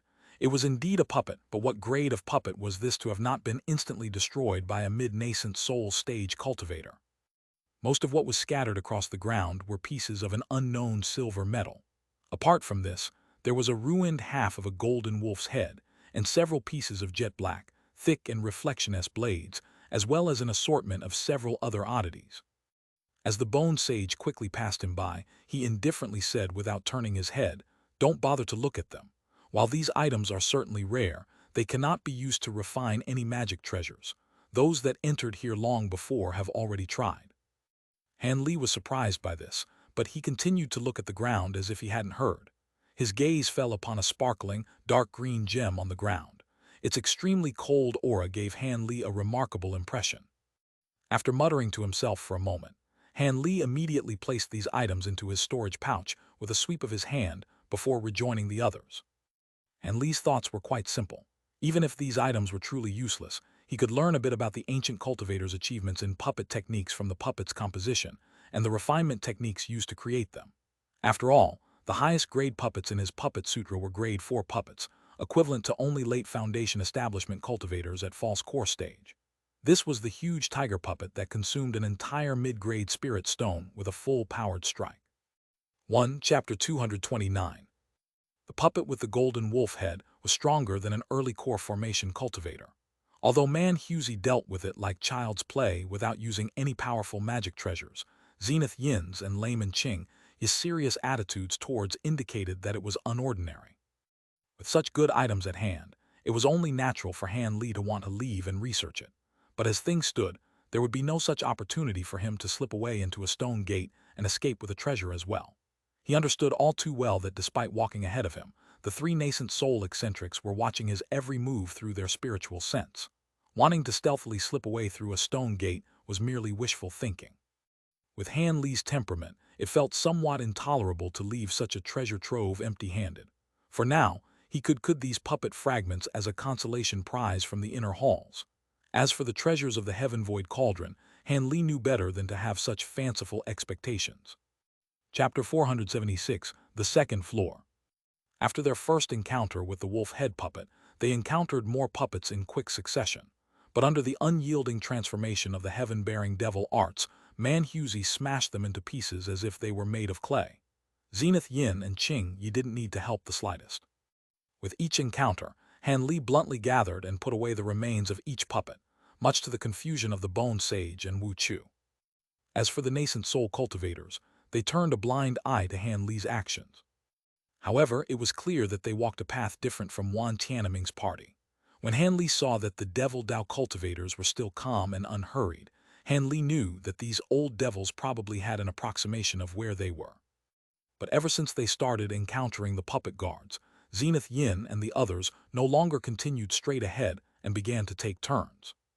However, Han Li felt that there was something odd. From their earlier advance, Han Li had a clear feeling that all of the pathways were the same. But these three nascent soul cultivators would make a sudden turn to the left and another to the right without the slightest hesitation. It was as if they already knew the route they would take in advance. Were it just Zenith Yin and Qing Yi doing this, Han Li wouldn't find it strange. After all, they'd been to the inner halls before. Perhaps they had already memorized the route from their last time here. But this was clearly Man Husey's first time coming here, and he was leading them at the very front with Zenith Yin and Qing Yi following after him without any objections. Han Li found this baffling. Han Li's mind began racing as he stealthily swept the intersections for any differences or markings. After passing several intersections, his efforts were in vain as he had found nothing. He could only leave the matter be for now. After Man Husey wrecked the 8th wolf head puppet along the way, they arrived at a small transportation formation. The transportation formation was at the center of an intersection and emitted a faint, sparkling light. "This will take us to the second floor. I wonder if Wan Tianming and his party had used any tricks. They actually managed to get ahead of us." Layman Qing Yi grumbled upon seeing the transportation formation, but a trace of a grin was still on his face. Man Husey coldly snorted and said without concern, "Humph, let's go. Even if they're ahead of us, the heaven-void cauldron isn't something that is so easily acquired." Soon after, he led the way, entering the transportation formation in stride. Layman Qing Yi smiled at the sight. After Man Husey entered, Zenith Yin and Layman Qing Yi stood still. After taking a glance at each other, they gazed intently at Han Li. Han Li felt his heart shiver. He had no choice but to enter the transportation formation under their supervision. Han Li saw a flash of white light and regained his bearings before raising his head. He was shocked. He was at another intersection of stone passageways. If it weren't for Man Husey standing in front of him, Han Li would have thought that the transportation formation had failed. While Han Li was at a loss, white light flashed from behind him, bringing along the rest of the party. Just as Zenith Yin appeared, he took a look around. He grimaced and muttered, "What method did those righteous Dao folk use to travel so fast? I can no longer find them." Layman Qingye's eyes coldly glinted as he stood behind Zenith Yin. "Leave it be. I had felt it was strange as to why the righteous Dao cultivators had made such a sly proposal outside. From what we've seen, it seems they were scheming against us all along. But it'll still be fine if they try to seize the treasure first. Actually acquiring the Heaven Void Cauldron with Wan Tianming's gold-threaded silkworm is merely wishful thinking after all. They're merely testing what little luck they have. As such, it wouldn't be too late for us to hide and lie in ambush." Brother Qing's words make sense. However, we cannot delay for too long. We must quicken our pace. Zenith Yin nodded his head and agreed with a much improved expression. Qingye spoke to Man Husey with a solemn expression. "Brother Man, be careful. The snake puppet guards on this floor are somewhat troublesome. Fellow Taoist Wu and I can both provide assistance in taking them down. This way, we can save a bit of time and conserve our magic power. Let's prevent having any weaknesses the righteous Dao can exploit." "Snake puppet guards, that seems interesting. Do as you like," Man Husey said with a careless tone. The party of devil Dao cultivators then continued on their way. Not long after, Han Li discovered a difference between the first and second floor. The crossroads on the second floor were much smaller than the first floor. They were also farther apart with a few fearsome traps and restrictions placed down along the way. Although these things didn't pose a threat to a nascent soul cultivator, they were undoubtedly deadly to core formation cultivators. Han Li felt a cold chill down his spine as he followed after the others. There was no question that he would have lost his life to the restrictions and traps had he entered the second floor of the inner halls alone. By the time they crossed the first intersection on the second floor, Han Li finally saw one of the snake puppet guards. The puppet appeared truly disgusting. Its snake head was both blue and red, but its body was covered in jet black scales. Additionally, it had 2 arms on both its back and its front. Its front 2 arms held green short spears, and its back 2 arms held glossy black whips with razor-sharp barbs that glowed with gray qi. When the puppet saw their group, it immediately charged towards them as a black streak of light without a sound. Its actions were extremely quick. Man Husey howled with laughter. He charged to meet it after activating his heaven-bearing devil arts. The following scene left Han Li in awe. The snake demon puppet was extraordinarily swift with its green spears and flailing whips. Although its unceasing barrage of attacks didn't pose much of a threat to Man Husey, he was forced to protect a few of his vital spots. As he wasn't using any magic treasures, he had no other actions open to him. While it was unknown what materials the green spears were made from, they slightly deformed Man Husey's gold-clad hands on impact, leaving behind 2 cuts. An expression of astonishment was betrayed from Man Husey's face. It was at this time that Zenith Yin and Qingye decided to act. Zenith Yin used the Heaven Void Corpsifier that had inspired fear in Han Li when they had first met. A black ball of flame appeared in his hand, before turning into a fine black thread as it shot out. Just as the puppet pierced through Man Husey's heaven-bearing devil art, it left its guard down. In an instant, one of its front arms was enveloped by black flames and disappeared. As for Qingye, he opened his mouth and an azure thread of light wildly rushed out from his mouth towards the puppet. The azure thread of light wrapped once around the puppet and then burst into a cluster of explosions, causing the puppet to tumble. A fierce expression flashed from Man Husey's face. Taking advantage of the opportunity, he released a low roar and the scene blazed with blinding light. He then appeared with his arm penetrating the abdomen of the puppet. A green gem was rigidly held in his grasp. The snake puppet immediately lost the power to move and collapsed to the floor. Man Husey looked at the inanimate puppet and glanced at the green gem in his hand. With a malicious expression flickering across his face, he crushed the gem with a clench of his hand. But after he unfolded his hand, he found the gem to be completely unharmed. Even Man Husey's ordinarily savage expression changed upon seeing this. With his heaven-bearing devil arts infused into his hands, he would have been able to warp powered magic treasures, let alone a single gem. He should have been able to somewhat damage it at the very least. As Man Husey's face appeared somewhat blank, Qingye chuckled and walked over. "Brother Man, there is no need to be surprised. This strange stone has already been researched by others. Although this gem cannot be destroyed, it also cannot be refined or used to strengthen magic treasures. I reckon that unless the cultivators of antiquity were dealing with it, it will remain a mere bauble. Even puppet refinement sects don't know what to do with the stone. The items of antiquity are quite unusual. Youngster, you seem to be fond of such remains. Here. Concealing his embarrassment from earlier, Man Hughesy grimaced and casually tossed it to Han Li. Han Li's mind went blank, and he unconsciously received the item. After he had realized what had happened, he silently put it away into his storage pouch. After he swept his gaze around, he walked forward and swept up the snake puppet remains without a trace of politeness. Chapter 477, An Unexpected Discovery. As Han Li went to collect the 2 green spears, he faintly felt Zenith Yin eyeing the items, but he soon stealthily turned his gaze away. Although this action had been quite stealthy, it had caused Han Li's heart to shiver. These 2 short spears were definitely good items, and Zenith Yin wanted them for himself. But he couldn't forcefully acquire them now and lose sight of the Heaven Void Cauldron. This, however, merely gave Zenith Yin yet another reason to dispose of Han Li afterwards. With that thought, Han Li lowered his head and bitterly smiled. His expression quickly returned to normal before he raised his head. After that, the 3 nascent soul cultivators worked together. Although the puppets and restrictions on this floor were somewhat fierce, nobody suffered any damage when they passed through this floor and moved onto the 3rd. Half a day later, at some place on the 5th floor of the inner halls, there were 3 people discussing something in a whisper. They were Wan Tianming's party of righteous Dao cultivators. Not far in front of them laid an enormous stone platform. It was over 400 meters wide and about 100 meters tall. It appeared to be entirely made from the same common gray stone. There were several hundred steps in front of it leading to the very top, and it was covered in a white light barrier. But what was most odd was the blue radiance lying inside the light barrier. This blue radiance grew brighter as it approached the top, with blinding glimmers roaming within it. It made for a scene so brilliant, one could not look directly at it and see what was within. The side of the stone platform was a thick block of ice. The shimmers within the translucent ice made for a beautiful contrast to the stone next to it. Standing in front of the stone platform, Wan Tianming said in a deep voice, "What? Your magic power has almost recovered. If that's the case, let's set off.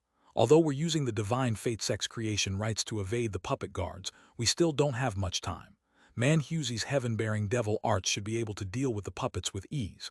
Only when he reaches the 4th floor should he have to expend more effort." The old Taoist Tian Wuzi spoke in agreement with a trace of excitement in his eyes. "Brother Wan speaks true. Let's go get the treasure." The old dark-skinned farmer silently nodded and said nothing else. Wan Tianming did not mind his actions. He knew that although this shriveled old man was taciturn, his jade core arts were quite remarkable. His true strength was beyond that of even Tian Wuzi. Despite having emerged from the righteous Tao, he had spent most of his time in concealed cultivation and rarely interacted with others, leading to his detached mannerisms. Wan Tianming smiled and led the 2 into the light barrier. A dense wisp of purple smoke flickered through the air, and the barrier of white light released out a resounding hum. With a wave of his hand, Wan Tianming split open a 3-meter-tall opening, allowing them to walk through in a line. Soon, Wan Tianming and the others disappeared into the blue light as they climbed. The tear in the light barrier repaired itself, and the steps became quiet once more. After an unknown amount of time, Man Hughesy and Zenith Yin appeared before the light barrier, but by that point Wan Tianming's party was already long gone. Han Li and the others soon appeared behind them. Qingyi looked at the large stone platform in front of him and said with shining eyes, "We've finally arrived at this damned place." The gold-haired puppets on the 4th floor were extraordinarily vicious. Had all of us not employed our special skills, we would have been tangled down for quite some time. Zenith Yin said with a gloomy expression, "Humph, the puppets weren't much.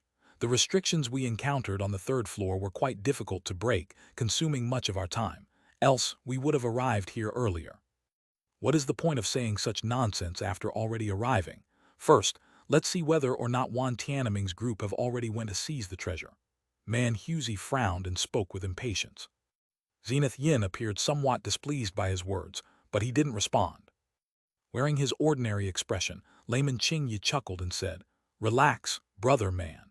According to Brother Wu and my secret probing arts, Wan Tianming's party had already ascended several hours ago, but they have yet to leave. It would be best for us to wait here as these stairs are the only entrance and exit from the frozen dragon's terrace. The only way. Is that true? The righteous Tao cultivators could be slipping away at this moment as we foolishly wait for them. Man Husey glanced at the old man and seemed to distrust him. The old man twirled his beard as he said, "Hee, there is no question about this. This light barrier was already famous even in times of antiquity, known as the celestial tailstar restriction. Apart from the opening at the steps, there are no other exits that can be easily created." Man Husey nodded his head. "Fine, we'll do just that." He then sat cross-legged near the steps and began meditating. As for Zenith Yin and Qingyi, they moved closer to each other and started having a whispered discussion. After seeing all of this, Han Li wryly smiled in his mind, but betrayed none of this on his face. These devil Tao cultivators weren't incorrect in their actions, but Wan Tianming appeared to be a rather shrewd person himself. Perhaps he had wanted them to wait outside all along. With that thought, Han Li looked around. He found that the Bone Sage was the only person that was close to the stone platform.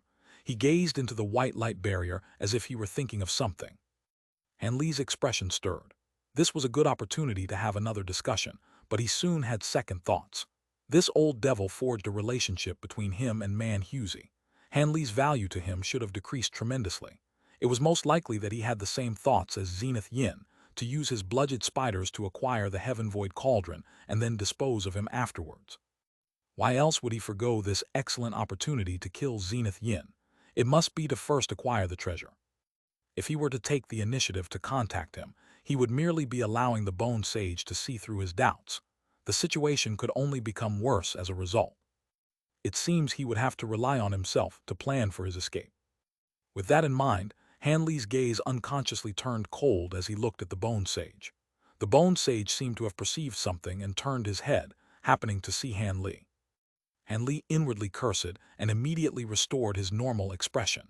He then walked off as if nothing had occurred. As the Bone Sage stared at Han Li from behind, a trace of doubt flickered across his face.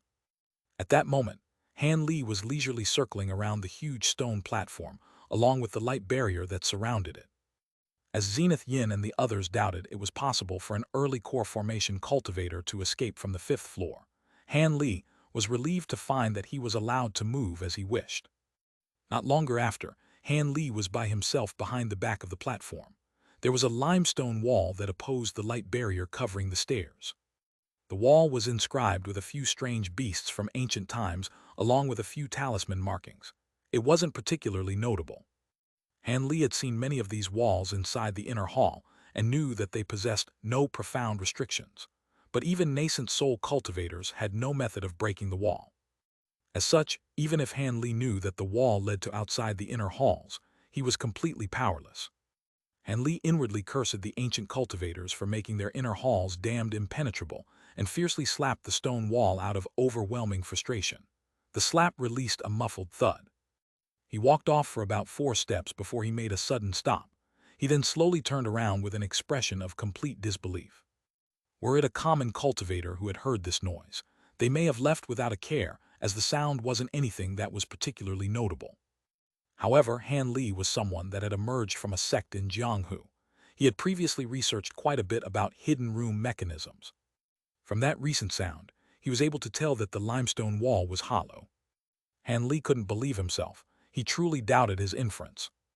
There existed a hidden layer in a place where ancient cultivators had enveloped everything with profound restrictions. Of course, Han Li wasn't about to walk away from this after discovering it. After muttering to himself for a moment, he swiftly returned to the wall. He extended 2 fingers and began tapping around the limestone wall he had struck earlier. On his 3rd tap on the limestone wall, Han Li's heart stirred. His gaze fell upon the red eyes of a carving of a winged demon beast. Although the engraving didn't store any essence, it appeared vivid and lifelike. The beast's berserk bloodlust was displayed in brilliant detail. Han Li merely glanced at the drawing for a moment, before resuming the light taps on the stone wall. He eventually became completely certain that the stone was indeed hollow, and that something was contained within.